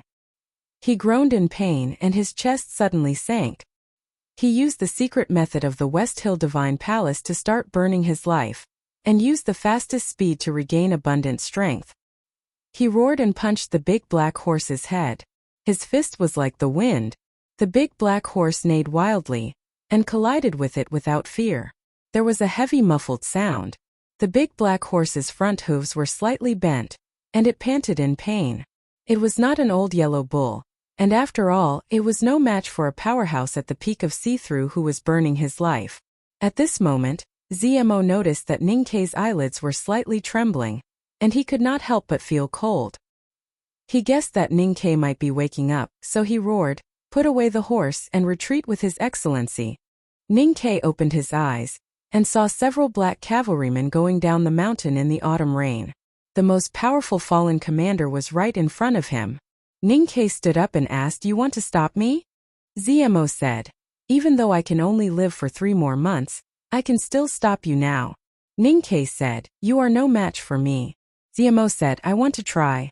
Ning Kai looked at the smoke in the rain, and there was no emotion on his face. He casually waved his hand to hit back, and broke a hole in the black horse carriage. Then he reached out and took out the iron bow. Zemo frowned slightly and said, "You have no more arrows." Ning Kai looked at the unconscious Sang Sang through the hole, and then looked at the injured big black horse. He directly pulled the iron bow. There was no arrow on the string and it was an empty bullet. The bowstring clanked, and the sound seemed to split the clouds. There was a very deep bloodline on Zemo's chest. He looked down at his chest in bewilderment. Ning Kai pulled the bow again, and the string sounded again. Every time the string moved, the impatience in his heart seemed to fade a little. So he continuously pulled the bow dozens of times. More than 100 feet away, there were dozens of bloodlines on Zemo's body. It collapsed like a sand mountain, and blood and flesh splashed everywhere. Ning Kai put the iron bow behind his back. He stood in the cold autumn rain deep in thought. From this moment on, he entered the knowing destiny state, and could be said to be a real Taoist. But it was different from the previous 2 breakthroughs.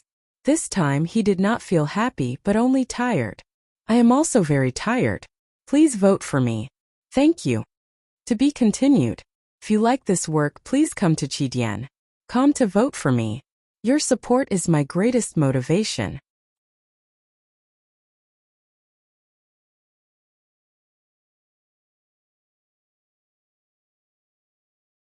Chapter 534. Long story short, because very tired. Stormy Night had never been a hot-blooded book because I had purposely avoided such an atmosphere.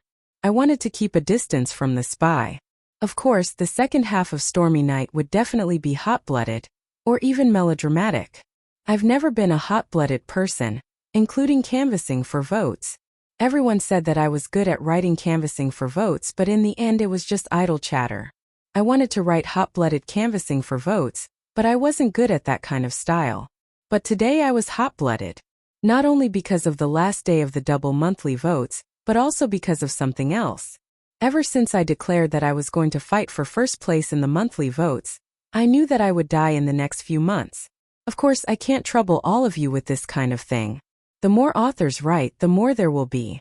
Naturally, it will be easier for you to vote. I understand this and I have to write more. However, it just so happens that I have double the monthly votes but I don't do anything. Therefore, I always feel that I am not kind enough to the readers, because this will make it very difficult for the loyal readers to close the gap between me and the ones in front of me. It's not that I don't want to erupt, but I really can't. In fact, logically speaking, it's not that I can't erupt today. Isn't this just overdrawing my life, just like Zemo, who was shattered into more than 3,800 pieces by Ning Kai? But I still did it. It's not that I hope to shorten the distance between me and the people in front of me, but I want to let everyone rest assured that I still have the spirit to fight, and that I really value all of you. Do you want me to cut out my heart for you to see? But I am not Long Qing. He had written 34,000 words in 24 hours. I just wanted to make my stance clear to everyone. At the same time, he expressed his gratitude to everyone. There are still 4 hours left for the double time. If anyone is willing to vote for the monthly ticket, please vote for me. Thank you. I'm going to rest. Then there would definitely be no updates tomorrow. He couldn't care less about being scolded for fishing every 3 days. I'll die if I keep writing. My abilities are inadequate. I want a monthly ticket. Please cast your monthly vote. I want a monthly ticket. Please cast your monthly vote. I want a monthly ticket. Please cast your monthly vote. I want a monthly ticket. Please cast your monthly vote. I want a monthly ticket. Please cast your monthly vote. I want a monthly ticket. Please cast your monthly vote. I want a monthly ticket. Please cast your monthly vote. I want a monthly ticket. Please cast your monthly vote. I want a monthly ticket. Please cast your monthly vote. I want a monthly ticket. Please cast your monthly vote. I want a monthly ticket. Please cast your monthly vote. I want a monthly ticket. Please cast your monthly vote. I want a monthly ticket. Please cast your monthly vote. I want a monthly ticket. Please cast your monthly vote. I want a monthly ticket. Please cast your monthly vote. I want a monthly ticket. Please cast your monthly vote. I want a monthly ticket. Please cast your monthly vote. I want a monthly ticket. Please cast your monthly vote. I want a monthly ticket. Please cast your monthly vote. I want a monthly ticket. Please cast your monthly vote. I want a monthly ticket. Please cast your monthly vote. I want a monthly ticket. Please cast your monthly vote. I want a monthly ticket. Please cast your monthly vote. I want a monthly ticket. Please cast your monthly vote. I want a monthly ticket. Please cast your monthly vote. I want a monthly ticket. Please cast your monthly vote. I want a monthly ticket. Please cast your monthly vote. To be continued. If you like this work, please come to Chidian.com to vote for me.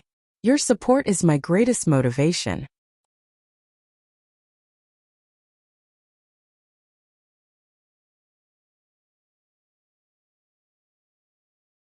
Chapter 535. The sky was as dark as night, and the wind and rain were sorrowful. In the wind and rain, the black horse carriage kept dripping water.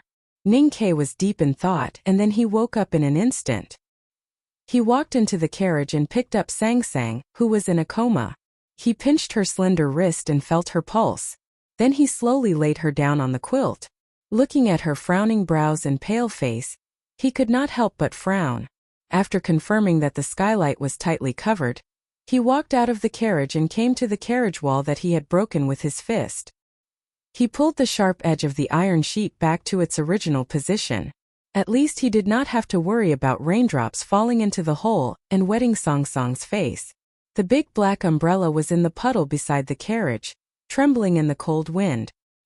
He picked it up and walked to the black horse that was kneeling in the rain.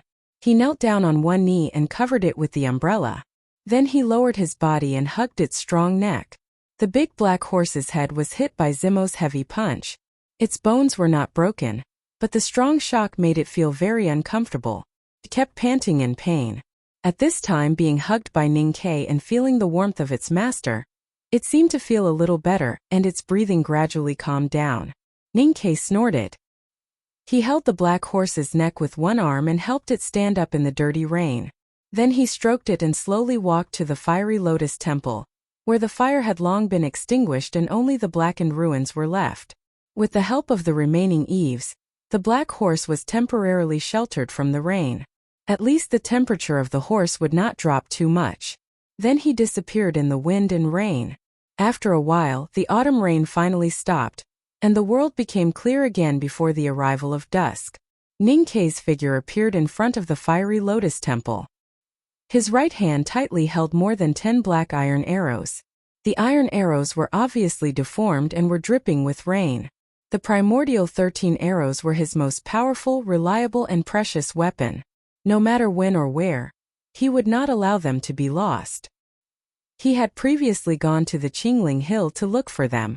Looking at the obviously deformed iron arrows, he knew that if they were not carefully repaired, these arrows should not be able to be used again. Thinking of how he could not kill Prince Longqing on the spot after shooting all the iron arrows in the box, his eyes revealed a strong vigilance. Although Prince Longqing had been utterly defeated in the end, Ning Ke was clear that this victory had little to do with him. Longqing was destined to be the only one who could survive in the world with him. Longqing was indeed indescribably powerful. If not for the consciousness fragment left by Master Lotus, Ning Ke would have died long ago. He would not even have the chance to be vigilant. Ning Ke found a few pieces of meat from the scorched temple and walked to the big black horse. He gently persuaded it to chew a piece and covered it with a blanket. Opening the door, he bent his body and walked in. He threw the heavy iron arrow to a corner of the carriage. Suddenly, he felt as if there was something stuck in his teeth. It was very uncomfortable. He frowned and reached out to dig it out. It turned out to be shredded meat. The shredded meat looked very fresh, but it had the tenacity that cooked meat did not have. This is raw meat. This was raw human flesh. This was the flesh from Longqing's neck. Previously, Ning Ke had bitten Longqing's neck and sucked a lot of blood. In a trance, he naturally bit off some meat and stuffed it between his teeth. Looking at the slightly red shredded meat between his fingers, Ning Ke frowned and could not help but have an urge to vomit. After all, this was human flesh, and it was the flesh of Longqing, whom he hated the most. This urge to vomit was mostly due to human instinct, but a large part of it was due to Ning Ke destroying himself in his consciousness. He did not want to have these things in his stomach. However, at this moment he saw Sang Sang, who was curled up in the quilt like a child. He was silent for a while and used his strong willpower to suppress the urge to vomit, but his face became a little pale. Ning Ke walked to Sang Sang and sat down beside her. He pressed the quilt for her, and then took out a small knife to cut his wrist and put it beside Sang Sang's lips.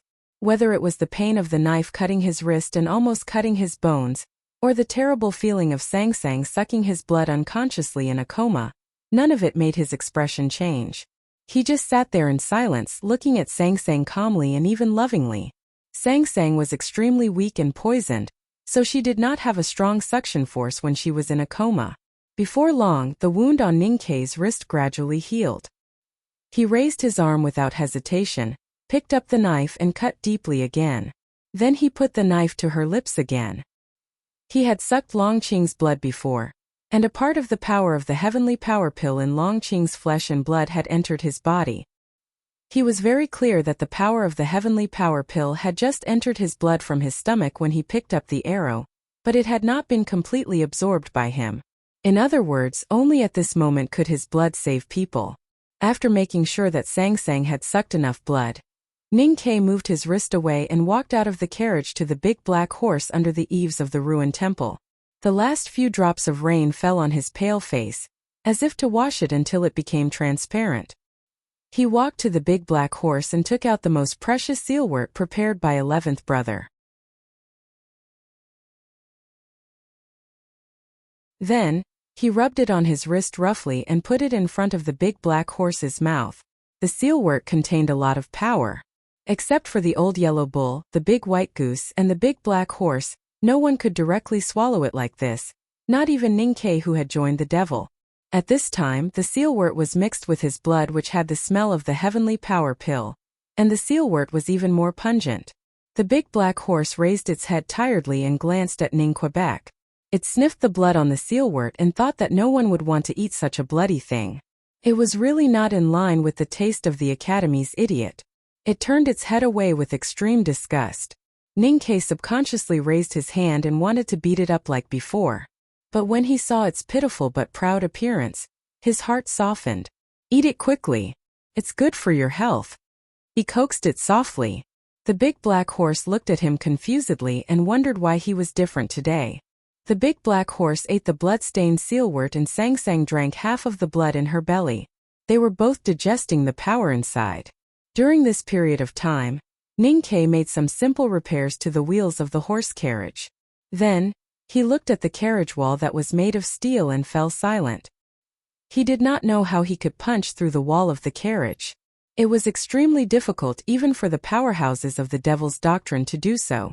In the end, he could only conclude that it was a burst of power when a cultivator first entered the knowing destiny state. The hole in the carriage wall could barely be mended, but the magical talisman array carved by Master Yen Sei could not be easily repaired because of the broken lines. Sang Sang and the big black horse's injuries gradually stabilized, but they could not recover immediately. They still needed a place to heal. The current situation was that both the carriage and the people needed to be repaired. Under such circumstances, it was naturally impossible to drive directly to the Lang Temple. It was dusk and the sky of Qingling was dim after the rain. However, there was a fresh smell of life. It was the smell of the juice from the broken grass, or the mottled smell of blood in the grass. The hard wheels rolled over the loose soil after the rain. It seemed that a small part of the wheels had sunk into it. Without the power of the talisman array on the carriage wall, this carriage made of steel was unimaginably heavy. At least 8 of the strongest horses were needed to pull this carriage. In the past, when the big black horse was completely healthy, it could do so. But now it was injured and did not have the strength to do so. Ningke held the reins with his right hand and pulled the black carriage with his left hand. They went down the meadow. Behind the reins was the tired big black horse. Sang Sang was lying in the black carriage. What I can say is that I was supposed to go to Chengdu tomorrow, but in order to write more I won't go. I won't go to Xi'an either. I'll go home on the 12th. When I get home I'll make everyone happy. I hope you won't be as depressed as I am today. I wish you all a happy life. You can hold the horse and pull the carriage. To be continued. If you like this work, please come to Chidian.com to vote for me. Your support is my greatest motivation.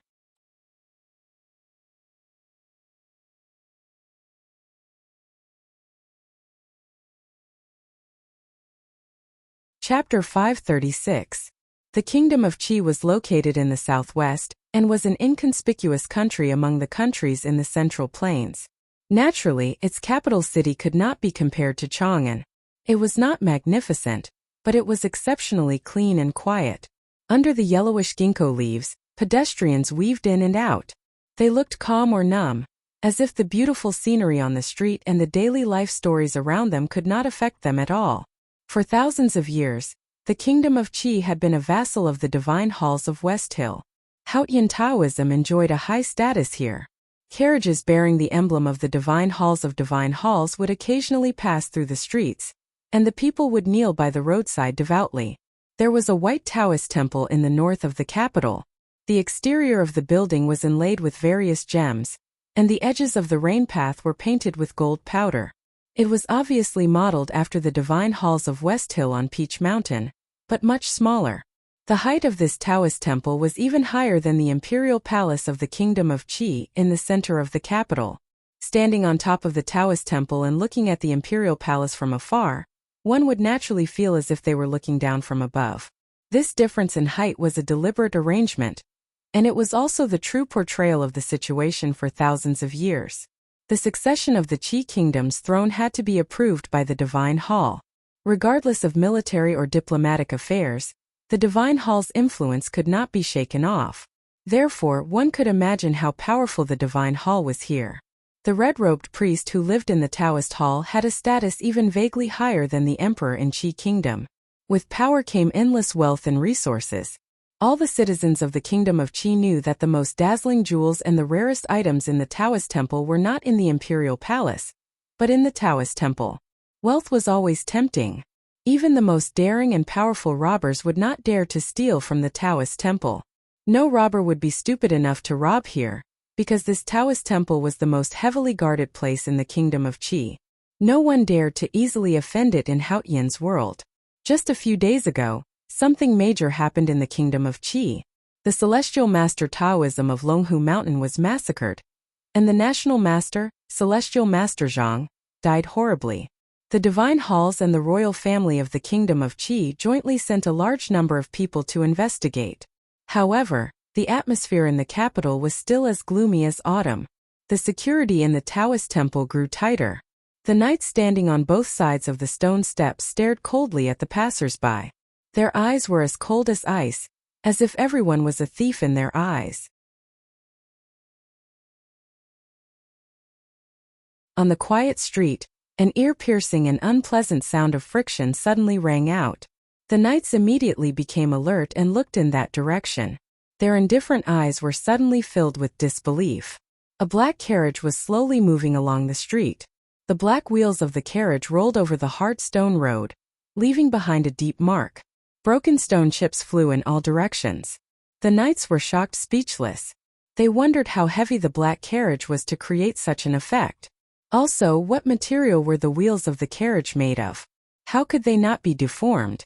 What was even more difficult for them to understand was that although there was a tall black horse in front of the black carriage, it was not pulled by the horse.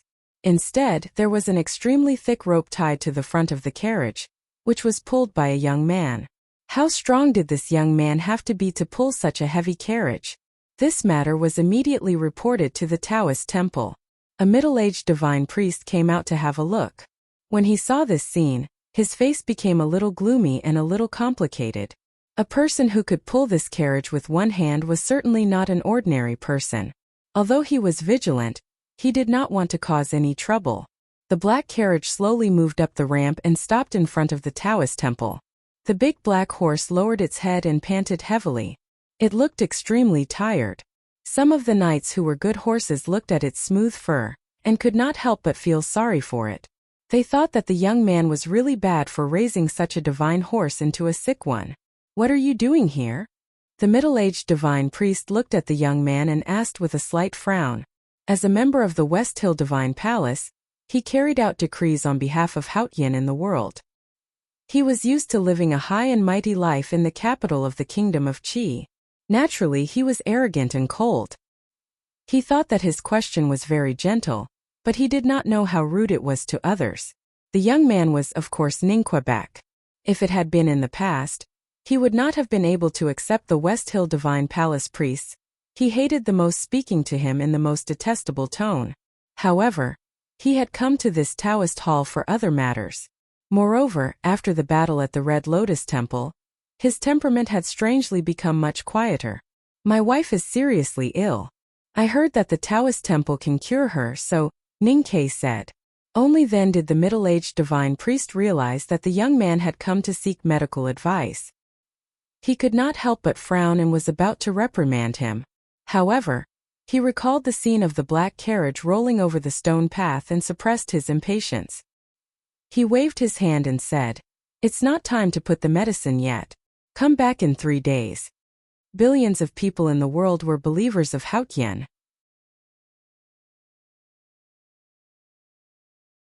The West Hill Divine Palace had to maintain its rule. In addition to its divine power, it naturally had to give its divine grace at the right time. The will of Haotian could not be sensed by ordinary people. There were very few divine priests who cultivated in the divine skill, and they could not really cure believers in the world. However, the Taoist temples of each country stored many medicinal herbs and even many rare elixirs. They would provide them to believers for free every once in a while. Of course, no religion would do business at a loss. The West Hill Divine Palace was no exception. Therefore, the Taoist temples of each country strictly controlled the time interval when they put the medicine. They gave believers hope and held it tightly in their hands. "We don't need the divine priests in the Taoist temple to treat us. We just heard that the Taoist temples of each country stored the most medicinal herbs, so we came to take a look. Of course, we will still pay for the medicine," Ningke said, and then took out a banknote and handed it over. The middle-aged divine priest was slightly stunned and thought angrily. The medicinal herbs and elixirs in the Taoist temple were all carefully developed by the predecessors of the West Hill Divine Palace. How could they be compared to ordinary prescriptions in the world? How could this man buy them with money? It was an insult to the divine hall. Suddenly, from the corner of his eyes, he saw the number on the banknote and couldn't help but tremble. He thought that if this was an insult, let alone him, even the esteemed red-clothed priest wouldn't mind being insulted a few more times. The middle-aged divine priest's good mood did not last long. When he opened the door and mercifully allowed Ning-Ke to pull the black carriage and the black horse through the side door of the Taoist temple, he received a second piece of paper from Ning Quebec. This thin piece of paper was not a banknote, but a list. The list was densely packed with words.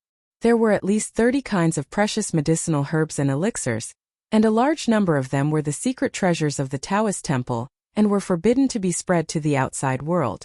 The middle-aged divine priest did not know how this young man knew that these medicinal herbs were hidden in the Taoist temple. He could not help but be shocked. Even so, he noticed that the handwriting on the list was beautiful and beautiful. It was a rare handwriting. He took a look at the list and then at the banknote. He said with regret and vigilance, "Although I can feel your sincerity to Haotian, I'm sorry to tell you that many of the medicinal herbs on the list cannot be bought with money. No matter how much sincerity you show, it will be meaningless." Ning-Ke looked at the medicine warehouse not far away. At this moment, the sound of sang-sang coughing came from the black carriage. He could not help but frown slightly, and his eyes began to fill with irritation.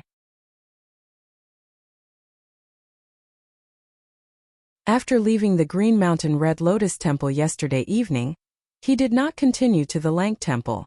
Although the carriage had been repaired, it would take him at least 10 days to reach the Lank Temple with his walking speed. Sang-Sang had been in a coma. The poison and the pain had made her face abnormally pale.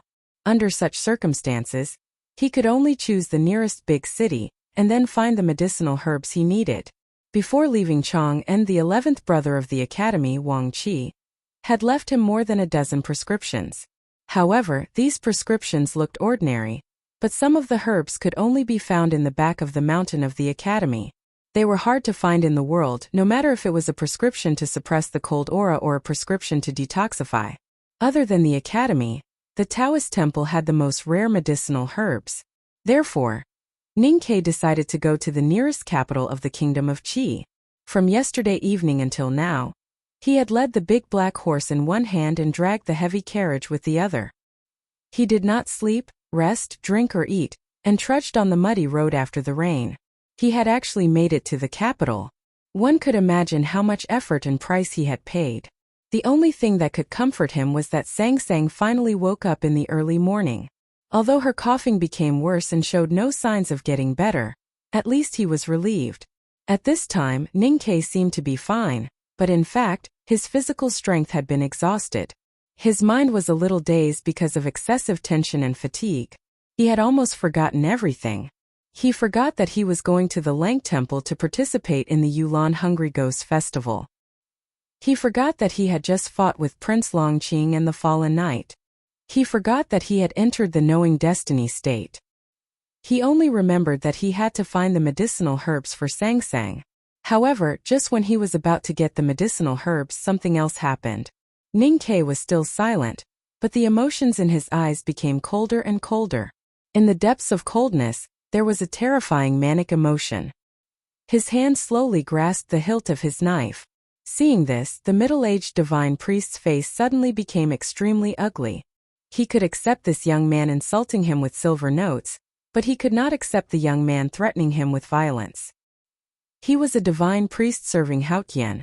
Anyone who threatened him with violence was threatening Haotian. Daring to threaten Haotian was blasphemy. In the Taoist temple, the papal knights who had been silently guarding at the side slowly pulled out their swords from their sheaths. The Taoists with cultivation states began to silently mobilize their psyche power. In their eyes, even if this young man had terrifying power, he would be killed if he dared to pull out his knife from its sheath. Coughing sounds came from the black horse carriage again. It seemed that the person was in extreme pain. Ning-Ke's body trembled slightly. He woke up from the frenzied emotions and looked worriedly at the window.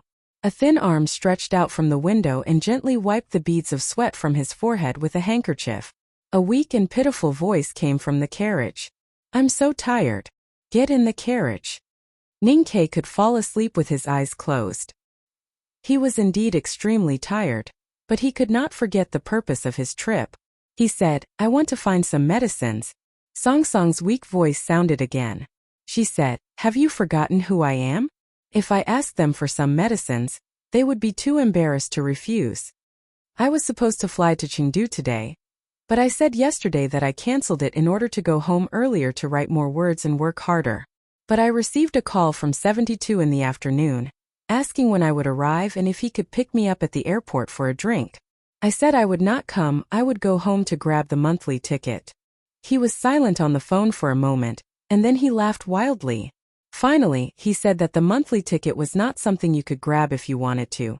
Then I said that when I got home I would prove it to everyone. I'm a guy who doesn't grab anything, but once I grab something it's amazing. To be continued. If you like this work, please come to Chidian.com to vote for me. Your support is my greatest motivation.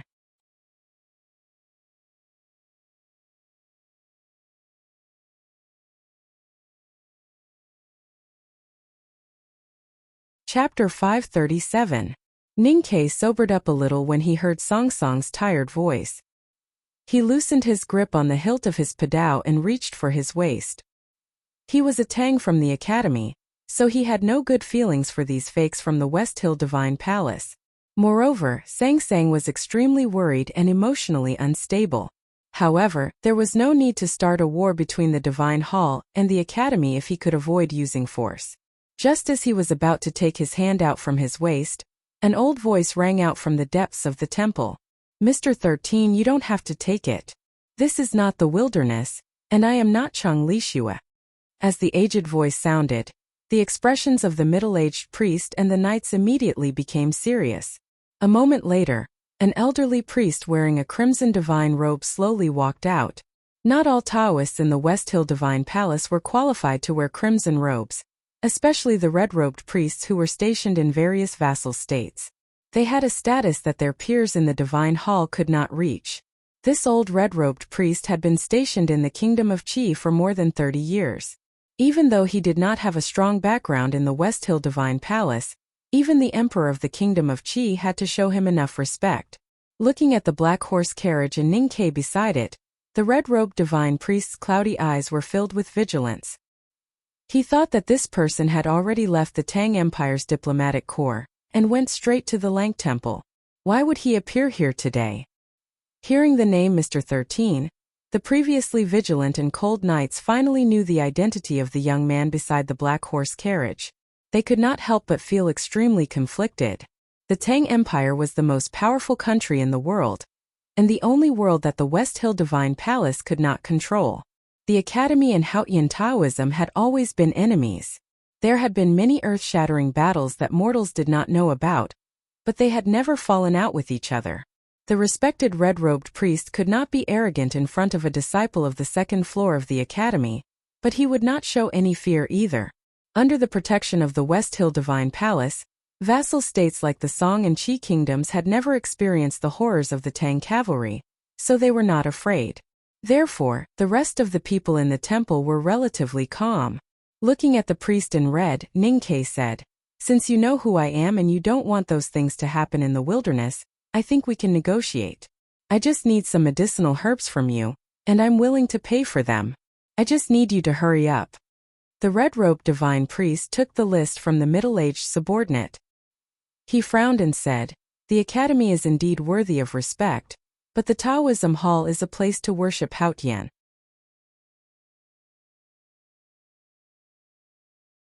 Ningke could tell that the man was rejecting him. His anxiety and frenzied emotions rose again. He leaned forward slightly and listened to the man's old eyes. He said, "If it was in the past, I would definitely force you to find Yi Hongyu and then humiliate you in front of her.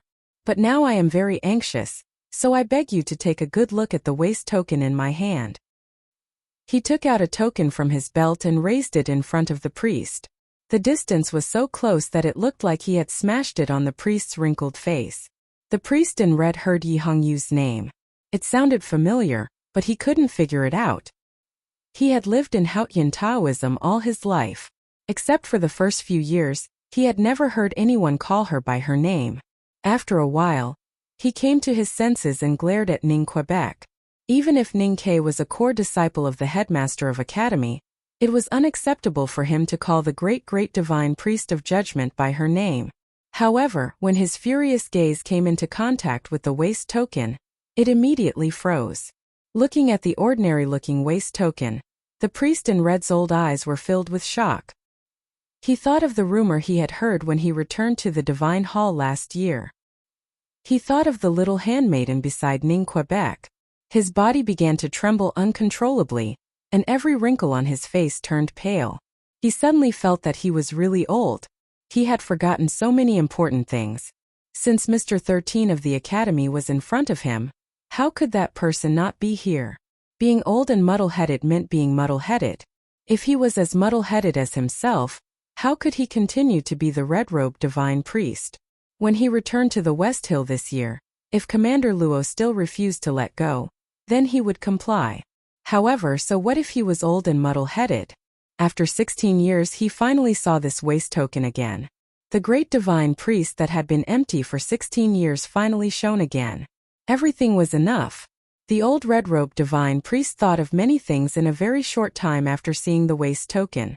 Then, he turned to look at the black horse carriage and slowly knelt down. Seeing this scene, there was a burst of exclamation in the quiet Taoist hall. Ning Ke was not surprised. He had many waist tokens in his belt. However, people in the world could only remember some of them and often forget others. However, what happened next still made him feel a little strange. That red-clothed priest knelt in front of the black carriage, both of his palms landing on the slightly rough stone floor. His grizzled hair trembled slightly as he muttered something. There was no longer the slightest trace of shock or alarm in his eyes, only endless sentimental remembrance, as well as incomparably pious excitement and agitation. The people present still did not understand what had happened. They did not know who was sitting in the black horse carriage.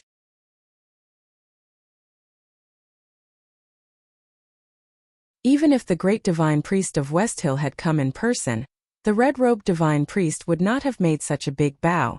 Only the middle-aged divine priest vaguely guessed the truth of the matter. As the red-robed divine priest's most trusted subordinate, he had seen the red-robed divine priest's ecstatic drunkenness many nights after he returned from the West Hill Divine Palace last year. He had heard something intermittently. Therefore, he knelt down behind the red-robed divine priest without hesitation. The middle-aged divine priest kowtowed heavily to the black horse carriage. Then with endless fear or awe, he said in a trembling voice, "Welcome, Lady of Light, to the kingdom of the human world." The 4 words, Lady of Light, floated slowly in the building and disappeared without a trace before hitting the wall. However, it continued to sound like thunder in the ears of the people. Only the dense sounds of cloth rubbing, knees hitting the ground, and heavy kowtows could be heard in the quiet white Taoist hall. Whether people were standing on the stone steps or reading scriptures, after hearing the middle-aged divine priest's trembling words, they all knelt down as fast as they could. They worshipped the black horse carriage in awe and did not dare to say a word. After a long time, Song Song's slightly tired voice sounded from the black horse carriage, "Get up, all of you."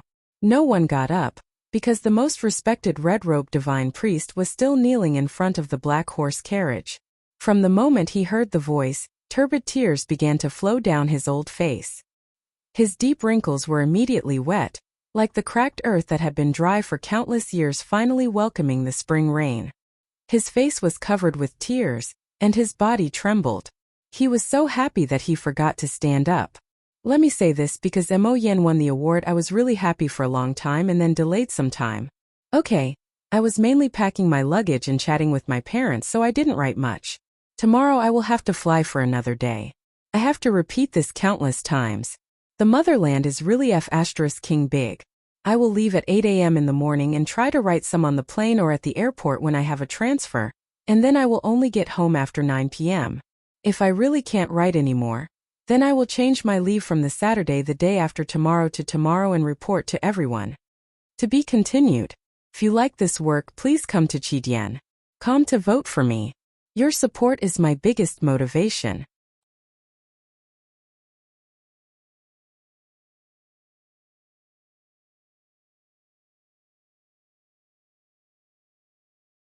Chapter 538. Last spring, the great divine priest of light left his most important things to Sang Sang before he fought with Master Yen Sei under the pine tree at the top of a nameless mountain in the north of Chang'an. Yen Sei left the array I pestle of the god-stunning array and asked Sang Sang to give it to Ning Quebec. The great divine priest of light left an ID token for Sang Sang. From that day on, Sang Sang was no longer Ninkei's little handmaiden or the miss in distress of the Grand Secretary's mansion. She had a very special identity. Because of this identity, the great divine priest of revelation specially came to Cha, and from the West Hill to meet Ninkei and made a 3-year appointment with him. And because of this identity, everyone in the Taoism temple in the capital of the Kingdom of Qi knelt before the black horse carriage. Ninkei didn't know until today that Sang Sang had the official title of the Lady of Light in the West Hill Divine Palace. Although he didn't like it subconsciously, he could tell that this title was extremely honorable. Looking at the priests and knights kneeling on the ground, looking at the red-robed priest in front of him who was in tears, and feeling the solemn atmosphere, he was a little confused to find that his little handmaiden was already a bigwig. In the evening, 2 figures appeared on the highest floor of the White Taoism Temple, in the capital of the Kingdom of Qi. The golden sunlight shrouded the place, and the ginkgo leaves on the street formed a beautiful contrast. Ninkei quietly looked at the foreign autumn. Suddenly, he turned around and looked at the old and tired face of the red-robed priest. He said, "Do you know what it means to let a great divine priest of light die in your Taoism temple? Although she isn't now, everyone in Haotian Taoism knows that she will be in 3 years." Looking at him, the red-robed priest's cloudy eyes revealed a very complicated emotion. He was a little grateful and a little angry. He said, "Mr. 13, I think you should understand one thing. No one cares more about the safety of the Lady of Light than the West Hill Divine Palace. As for me, I will do my best. Otherwise, I would rather die." Ninkei didn't know what to say when he heard this answer.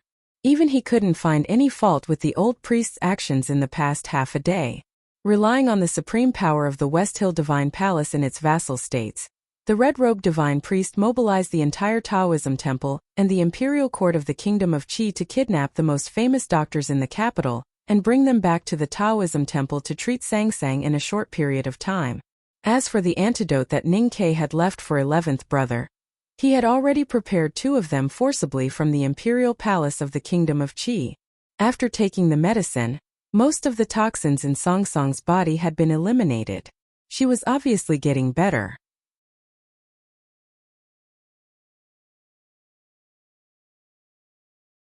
Although she was still unconscious most of the time, at least her life was not in danger. The poison in the Divine Throne is very peculiar. Mr. 13, although your prescription is extremely brilliant, it obviously can't be completely eradicated. We still need to think of other methods. As for the Yin energy in the Divine Throne, I can't. When the red-robed divine priest mentioned Sang Sang, he didn't use the official title of Lady of Light for Sang Sang in the West Hill Divine Palace. Instead, he called her the Divine Throne, as if he was certain that Sang Sang would inherit the Divine Throne of Light. Speaking of this, the old priest looked at Ninkei coldly and said with endless anger, "The Divine Throne's health is so important. How did the Academy take care of her?" Most people in Haotian Taoism thought that Sang Sang stayed in Chang, and to receive the Academy's meticulous care and education. However, the truth was that Sang Sang not only had to continue taking care of Ninkei's food and clothing, but also often had to cook for the lazy people in the Academy. Ninkei could imagine that if the people in the West Hill Divine Palace knew that the great divine priest, who was incomparably noble in their hearts, was living such a life, they would definitely go crazy with anger. Therefore, in the face of the red-robed divine priest's anger, he very rationally remained silent. However, he couldn't help but feel a little confused when he thought of the man crying in front of the black horse carriage and his subsequent behavior. He looked at the old eyes of the red-robed divine priest and asked, "Which department are you from?" The red-robed divine priest said calmly and proudly, "I am from the Divine Hall of Light." Ninkei vaguely understood something and suddenly asked, "Do you know my relationship with her?" The red-robed divine priest said with a complicated expression, "The great divine priest and Mr. 13 are master and servant in name, but they are actually partners." Ninkei shook his head and said, "Wrong." The red-robed divine priest's expression turned slightly serious and he asked, "What's wrong?" Ninkei said, "We were engaged before we left Chang, and so we are husband and wife now. Congratulations." Even though he said so, there was no joy on the red-robed divine priest's face. He looked extremely numb, and even disappointment and pain could be seen in his eyes. There were stories of the great divine priest of West Hill marrying someone in the secular world in history, but that was extremely rare, especially for the great divine priest of light, who was regarded as the closest to Haotian. He had served Haotian wholeheartedly for hundreds of years, so how could he get married? And it was with someone outside of the West Hill. The future great divine priest of light of West Hill had been tricked into becoming the wife of a shameless disciple of the academy many years in advance.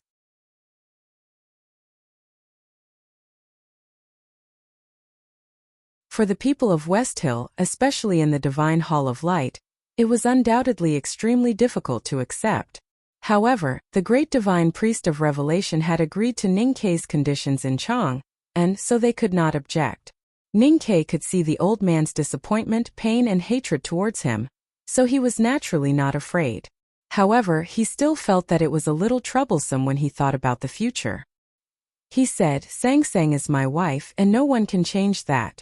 The great divine priest of revelation has agreed to marry me, which means that he has obtained Haotian's permission. In that case, you and your companion should think clearly. In the future, at least half of the Divine Hall of Light of West Hill will be mine, so don't be hostile to me." This was not a threat. He was very clear that no matter whether it was the old and cunning swindlers in the West Hill Divine Palace or the passionate believers in Haotian Taoism, they would not bow down in the face of such a threat. He only said these words to remind the red-robed divine priest of something, and tried to close the psychological distance between them.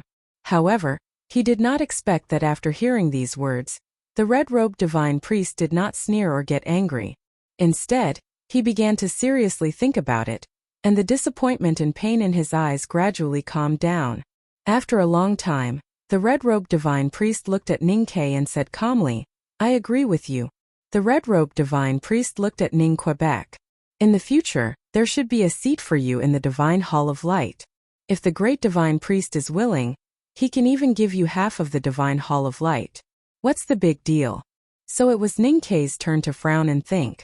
After all, no matter what his relationship with Sang Sang was, the West Hill Divine Palace would not allow the Academy to openly extend their hands into Peach Mountain, let alone directly affecting the Divine Hall of Light. Then why would the red-robed divine priest make such an invitation? He could not come to any conclusion. He looked at the red-robed divine priest and asked directly why. The great divine priest is still the Lady of Light, young and pure. The West Hill Divine Palace is the most complicated and dangerous place in the world. Even if she appears in Peach Mountain 2 years later, as the great divine priest of revelation said, she still might not be able to sit in the Divine Hall of Light. Fortunately or unfortunately, you are her husband. If the Academy is willing to support the great divine priest through you, then I think her path to the throne will be smoother and more peaceful. The red-robed divine priest lowered his head slightly and showed respect to Ningke for the first time in the conversation. Ningke was silent. He suddenly realized that as Song Song's status grew, the problems or challenges they faced seemed to become more and more troublesome and complicated.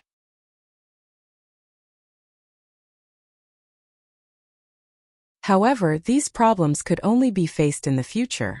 Sang Sang was still in a coma and was seriously ill. He had to consider her current health, not her future glory. So he did not continue to discuss this problem. He asked, "When will Yi Hongyu arrive?" The old red-robed divine priest had protested many times when Mr. 13 of the Academy insisted on calling the great divine priest of judgment by her name. However, his protests were always in an awkward position. Thinking of the relationship between Ningke and the great divine priest of light, he was afraid that Ningke had done even more disrespectful things. So he had to give up the dignity of Haotian Taoism in this aspect. If the great divine priest of judgment comes from the West Hill, it will take at least 10 days. After Sang Sang fell asleep again, Ningke ate something and washed up. He recovered some energy and was no longer as tired and absent-minded as when he first arrived at the capital. His thoughts were very clear. She can't be in the West Hill now, because she should know how troublesome this matter is. Even if the entire Haotian Taoism could not guess Long Qing's appearance, she must have guessed it. So she is looking for him. From Dragon Tiger Mountain to the martial arts sect, and then to the Red Lotus Temple yesterday, she should be on this route.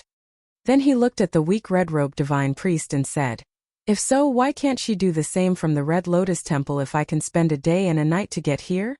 The red-robed divine priest sighed softly and said, The problem is, why did the great divine priest come? Ninkei said, Because she has a lot of questions to ask me. After saying this, he walked into the depths of the White Taoist Temple. Sang Sang was sleeping in one of the bedrooms. He believed that Yi Hongyu would come as soon as she received the news that he was in the capital of the kingdom of Qi. Just as he said to the red-robed divine priest, Yi Hongyu must have a lot of questions to ask him about Longqing. If Ninkei was the person in the world who wanted Longqing dead the most, then Yi Hongyu would undoubtedly be ranked second. Because the man in the black Taoist robe had been challenging her. But Ninkei did not tell the red-robed divine priest why he wanted Yi Hongyu to come to see him. Other than exchanging information about Prince Longqing's resurrection, he had another more important reason. The cold qi in Song Song's body was a very tricky problem. Even the pure Haotian divine light in her body could not suppress it. So he wanted to try other methods. The old red-robed divine priest had used the Haotian divine light that he had cultivated for decades on Song Song's treatment. That was why he became so weak and tired. Because of this, the red-robed divine priest had gained Ninkei's trust. But this was far from enough to cure Song Song's illness. Ninkei needed other people who cultivated the West Hill divine skills.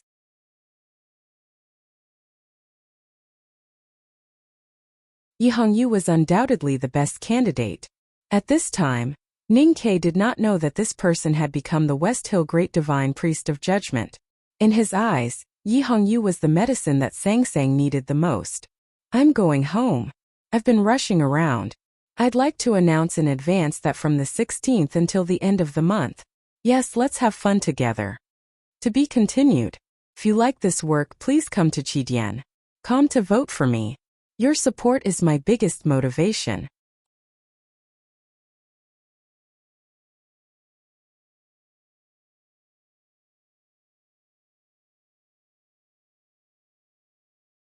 Chapter 539.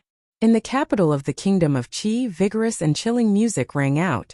600 papal cavalrymen of the West Hill Divine Palace dressed in black and gold-gray armor walked solemnly on the straight street. In the middle of the procession was an extremely gorgeous divine chariot. The chariot was surrounded by layers of gauze that fluttered in the autumn wind, but the face of the person sitting inside could not be seen clearly. Even if the truth could be seen clearly, no one dared to. The papal cavalrymen looked solemnly ahead. The people on both sides of the street knelt devoutly. Their cheeks, which were pressed against the soil, were filled with excitement and fanaticism. Some people even fainted from happiness. The divine chariot came to a stop in front of the White Taoist Temple. All the priests and Taoists of the West Hill Divine Palace, who were stationed in the kingdom of Qi, knelt silently on both sides of the stone steps. The highest-ranking priest in the Taoist temple of the kingdom of Qi, dressed in red, said respectfully to the divine chariot, "Welcome, great divine priest of judgment, to the human world." The solemn music started again, and the autumn wind gradually calmed down. However, the curtains around the sacred sedan moved even though there was no wind. They were slowly lifted, and an extremely beautiful girl slowly walked down from the sedan. She wore a divine crown studded with jewels. The autumn light of dusk refracted repeatedly in those jewels, and then shrouded her beautiful and emotionless face. She faintly released an otherworldly aura of nobility. This was the first time Yi Hongyu had left the West Hill and come to the human world after succeeding as the great divine priest of judgment. She was no longer the young genius who was obsessed with cultivation. She had supreme authority and power. That was why she did not wear a red dress or a green Taoist robe. Instead, she wore a divine robe. The divine robe of the great divine priest of judgment was red. It was not bright red, but the deepest and heaviest red. It was so red that it was almost black. It seemed to be stained with the blood of countless sinners, like a block of ink that was about to burn in the twilight. Unlike what ordinary people imagined, the divine robe of judgment was not very heavy. It was not embroidered with gold. It was simply and solemnly cut. It was very light and thin. A red carpet had already been laid in front of the Taoist temple of the kingdom of Qi. There were newly plucked flowering trees by the side of the steps. Yi Hongyu walked indifferently among the flowering trees towards the temple. As she walked, The light divine robe on her body gradually fluttered in the wind. Her graceful figure was faintly discernible. This was a beautiful and alluring scene. However, no one dared to look directly at the divine chariot, much less the body of the great divine priest of judgment. The old priest in red followed beside Yi Hongyu.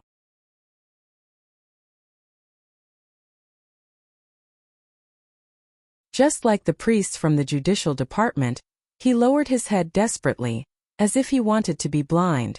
The papal cavalryman in black armor dismounted and took over the defense of the Taoist hall in the shortest time possible. Similarly, no one dared to look into the flowering trees. Beautiful things and people should be appreciated.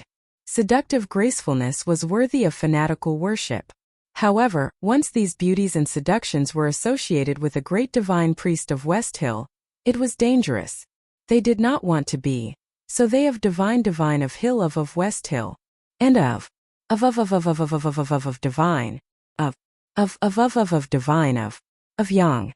Of hill of priest of Chun of mountain in and of chi hill of great of spirits of yen of hill lin of. They did not want to sink into such a situation, which was worse than death, so they did not dare to look. There was only one person who could look directly at Yi Hongyu's beautiful face and seductive body under the divine robe.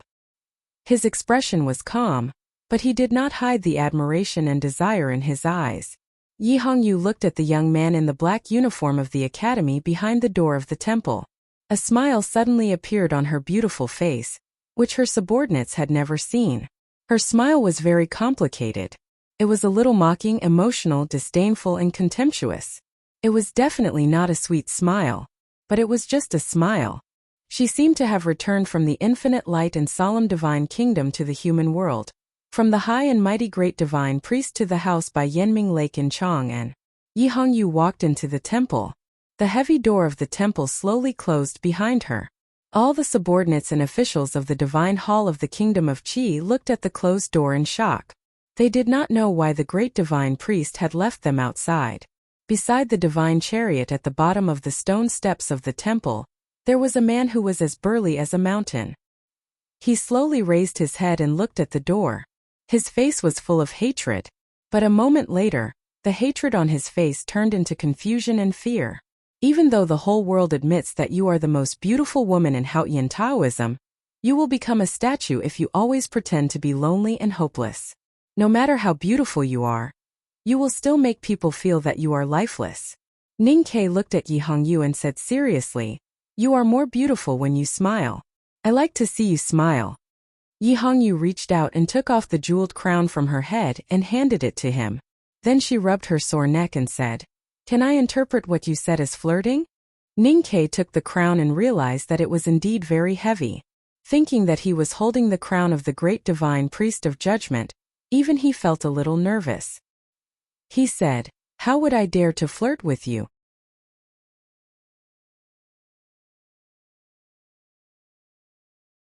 Yi Hongyu walked into the temple. As she walked, she untied her intricately combed hair. Her long black hair cascaded down her shoulders like a waterfall. She looked very relaxed. Ning Ke followed her with the crown in his arms. Yi Hongyu took out a handkerchief from the sleeve of her robe and casually tied up her black hair. Listening to the footsteps behind her, she said, "You have always been the most courageous person in the world. The future divine priest of light has been played with and taught by you every day. Why would you be afraid of flirting with me?" Ning Ke sighed when he heard that. He said, "Speaking of which, the boldest and most presumptuous imagination of my childhood probably did not include marrying a great divine priest of West Hill. Naturally, I did not expect that one day I would hold the crown and talk about such an intimate topic with another great divine priest of West Hill." Yi Hongyu turned to look at him and said expressionlessly, "But I have to warn you. Don't act too intimate with Sang Sang in front of the believers of Haotian Taoism. Just like before, you said that I look better when I smile. If you said that before the doors of the temple closed, the believers and subordinates outside would definitely think that you are blaspheming Haotian. Then, even if you are a core disciple of the headmaster of academy, they would still chop you into pieces." Ning Ke said, "Flirting with you is just a habit. As for Sang Sang, she is my wife.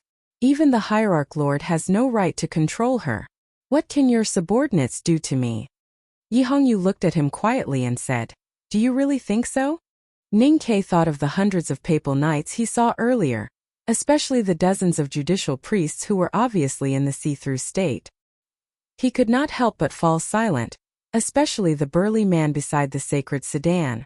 Even though he had entered the knowing destiny state, he could still feel the man's power and even some kind of danger. Today and tomorrow I need to sort out the details of the plot so that it will be easier for me to break out. So I will write less. Again, from the 16th onwards for the next half a month, please watch my performance.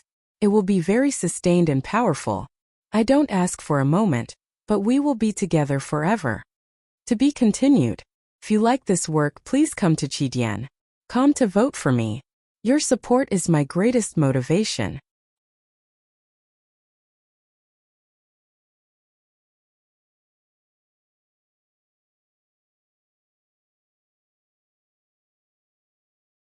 Chapter 540. A man who could make Ning Ke feel threatened must be extraordinarily powerful. At the very least, he must have surpassed the threshold of the knowing destiny state. Such a powerful grand cultivator was only Yi Hongyu's follower.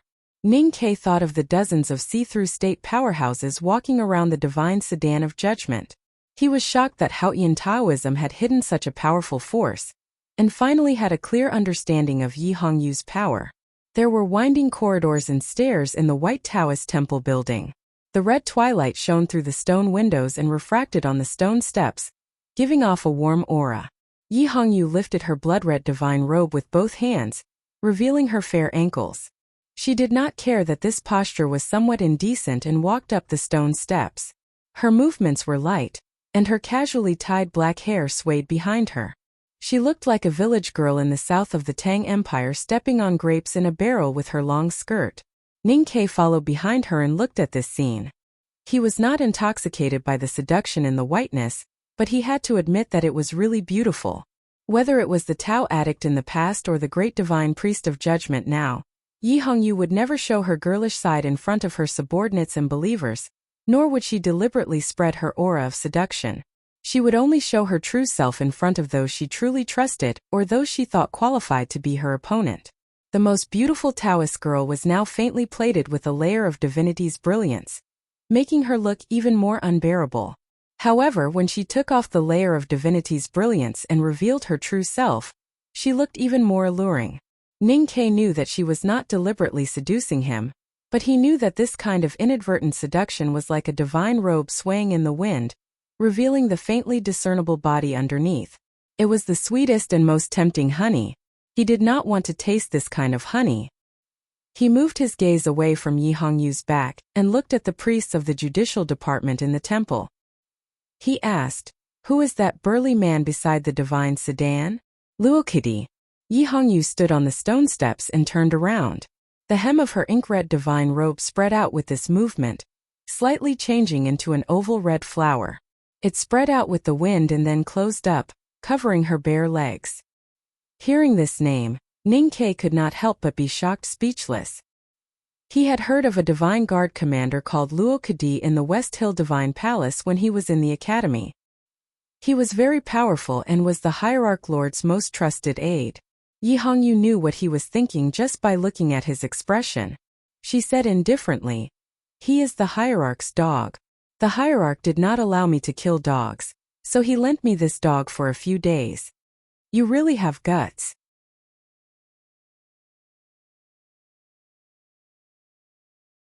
Ning Ke walked up the stone stairs, looked at her and said, "I heard that you once injured him, but I didn't expect that you would dare to keep him by your side. After all, he is a grand cultivator in the knowing destiny state. If you really push him too hard, he will bite back at you. No matter if he is in the knowing destiny state or an ordinary person, as long as he starts to be a dog, he can only be a dog for the rest of his life. There is no difference between being the Hierarch's dog and being my dog. How can a dog dare to rebel against its master?" Yi Hongyu looked at Ning Ke and said, "Speaking of courage, you have the guts to let Sang Sang appear in the kingdom of Qi when the entire Haotian Taoism was unprepared." Ning Ke frowned slightly and said, "What do you mean by that?" Yi Hongyu turned around and walked into the quiet stone corridor. She said, The former divine priest of light was the most outstanding figure in the West Hill Divine Palace in the past 100 years. Even compared to the divine Lord Lotus, the divine priest of light was not inferior. It was just that he had always kept a low profile and was not willing to show off. Ning-Ke thought about it silently. More than 10 years ago, the divine priest of light had stirred up 2 bloody storms in Chang and in the villages in the Yen territory. How could such a figure not be coquettish? Yi Hongyu knew about his background and did not continue the topic. She said, for decades, the former divine priest of light had trained many capable subordinates in the West Hill Divine Palace. These subordinates either held important positions in the Peach Mountain or were stationed in the temples of the vassal states. Just like the priest in red you have met, the divine priest of light had gained the absolute loyalty of so many people. He could even be compared to the hierarch lord. Ning-Ke asked, what does this have to do with Sang-Sang? Yi Hongyu slowly stopped and said, the divine priest of light has been imprisoned for more than a decade. These loyal priests have had a hard time in the divine hall. Many of them have been quietly killed, and many have been pushed to the edge. What's amazing is that these people's loyalty to the divine priest of light has not changed at all. The divine priest of light was able to escape from the Yu prison and go to Chang, and because of these loyal subordinates. It was a pity that he died with Uncle Yen Sei outside Chang, and so these loyal subordinates had waited for more than 10 years, but they still could not welcome their spring. Until the whole world knew that the divine priest of light had a successor. She turned to look at Ning-Ke and said, there are many people in Haotian Taoism who are fervently waiting for the day that Sang-Sang returns to the West Hill Divine Palace. There are also many people who are wary of her return.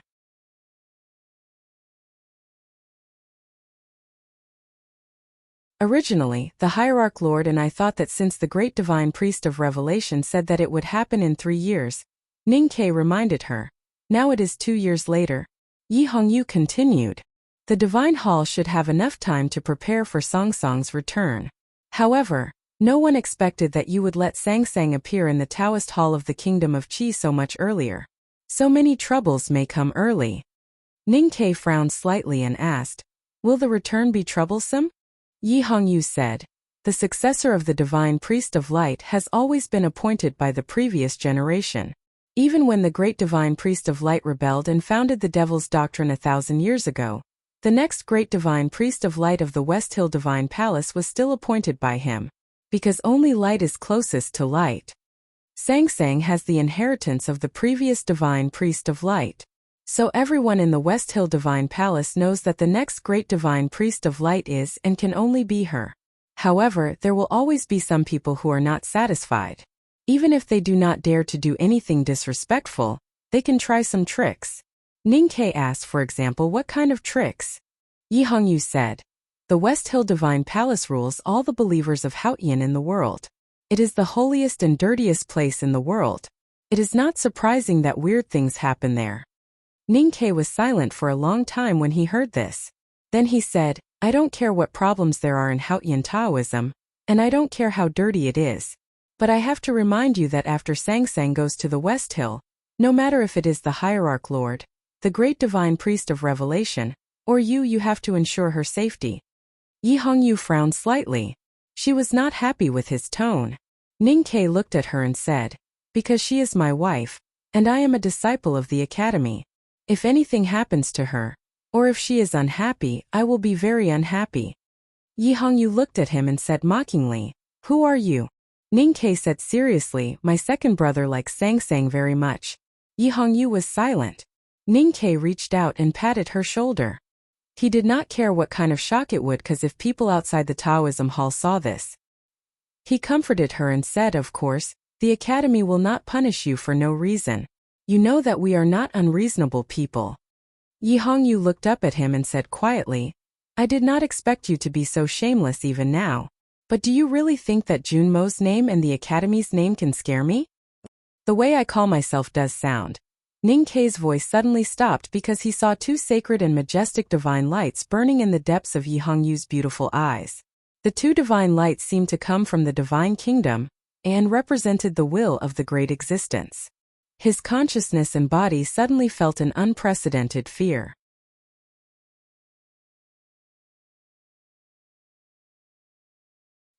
He groaned and forced himself to look away. In an instant, his clothes were soaked in cold sweat. He knew that if he had really gone against the divine lights in Yi Hongyu's eyes, his consciousness would have been burned to ashes. He still had lingering fear. Could this be the legendary great divine priest of West Hill's talent? Yi Hongyu walked towards the room in the depths of the stone corridor again. Ning Ke rubbed his eyes and followed her. He complained angrily, "Did you really want to kill me just now?" Yi Hongyu said, "I said at Yanming Lake that the next time we meet I will kill you." Ning Ke said mockingly, "You also said it in the wilderness.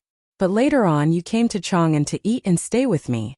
I don't see you being embarrassed." Yi Hongyu said, "There will be a time to kill you." Ning Ke frowned and suddenly asked, "Why do you always insist on killing me?" Yi Hongyu said, "Because I hate you. I have never seen someone as shameless as you." Ning Ke said, "There are many people in the world who are more shameless than me. This is not a reason." Yi Hongyu stopped and said after a moment of silence, "Haotian Taoism and the academy will eventually fight. I have told you before that among the core disciples of the headmaster of academy, only you understand what it means to fight. So in the future war, you will be the most dangerous enemy for Haotian Taoism. That is why I have always wanted to kill you." Ning Ke said, "Should I be proud that the great divine priest of judgment is so wary of me?" Yi Hongyu continued walking and said, "Or sad." Ning Ke said mockingly, "Can you kill me?" Yi Hongyu said matter-of-factly, "Of course." Ning Ke's smile became a little awkward. He insisted and said, "You should be able to see that I am very strong now." Yi Hongyu did not look back and said indifferently, "I am even stronger now." Ning Ke was a little angry and said, "Then do you want to try and kill me now?" At this moment the two had already walked to the quiet room. Yi Hongyu turned around and looked at him. She said, "I said at Yanming Lake that if I have the chance to kill you in the future, I will spare you once. There are 2 such promises and I have used it today." Ning Ke shook his head firmly and said, "This does not count." Yi Hongyu said, "If I say it counts, then it counts." Ning Ke said, "If I say it doesn't count, then it doesn't count." Yi Hongyu said, "If I say it doesn't count, then it doesn't count." At this moment she suddenly came to her senses. She felt that this conversation was really childish and boring, so she did not continue. Ning Ke pushed open the closed door and said, "Please." Yi Hongyu looked at Sang Sang, who was sleeping on the bed. She looked at her pale face and suddenly said, "Why should I help you?" Ning Ke said, "She is the future great divine priest of light of the West Hill Divine Palace." Yi Hongyu said, "She is your wife, not mine." Ning Ke was a little angry.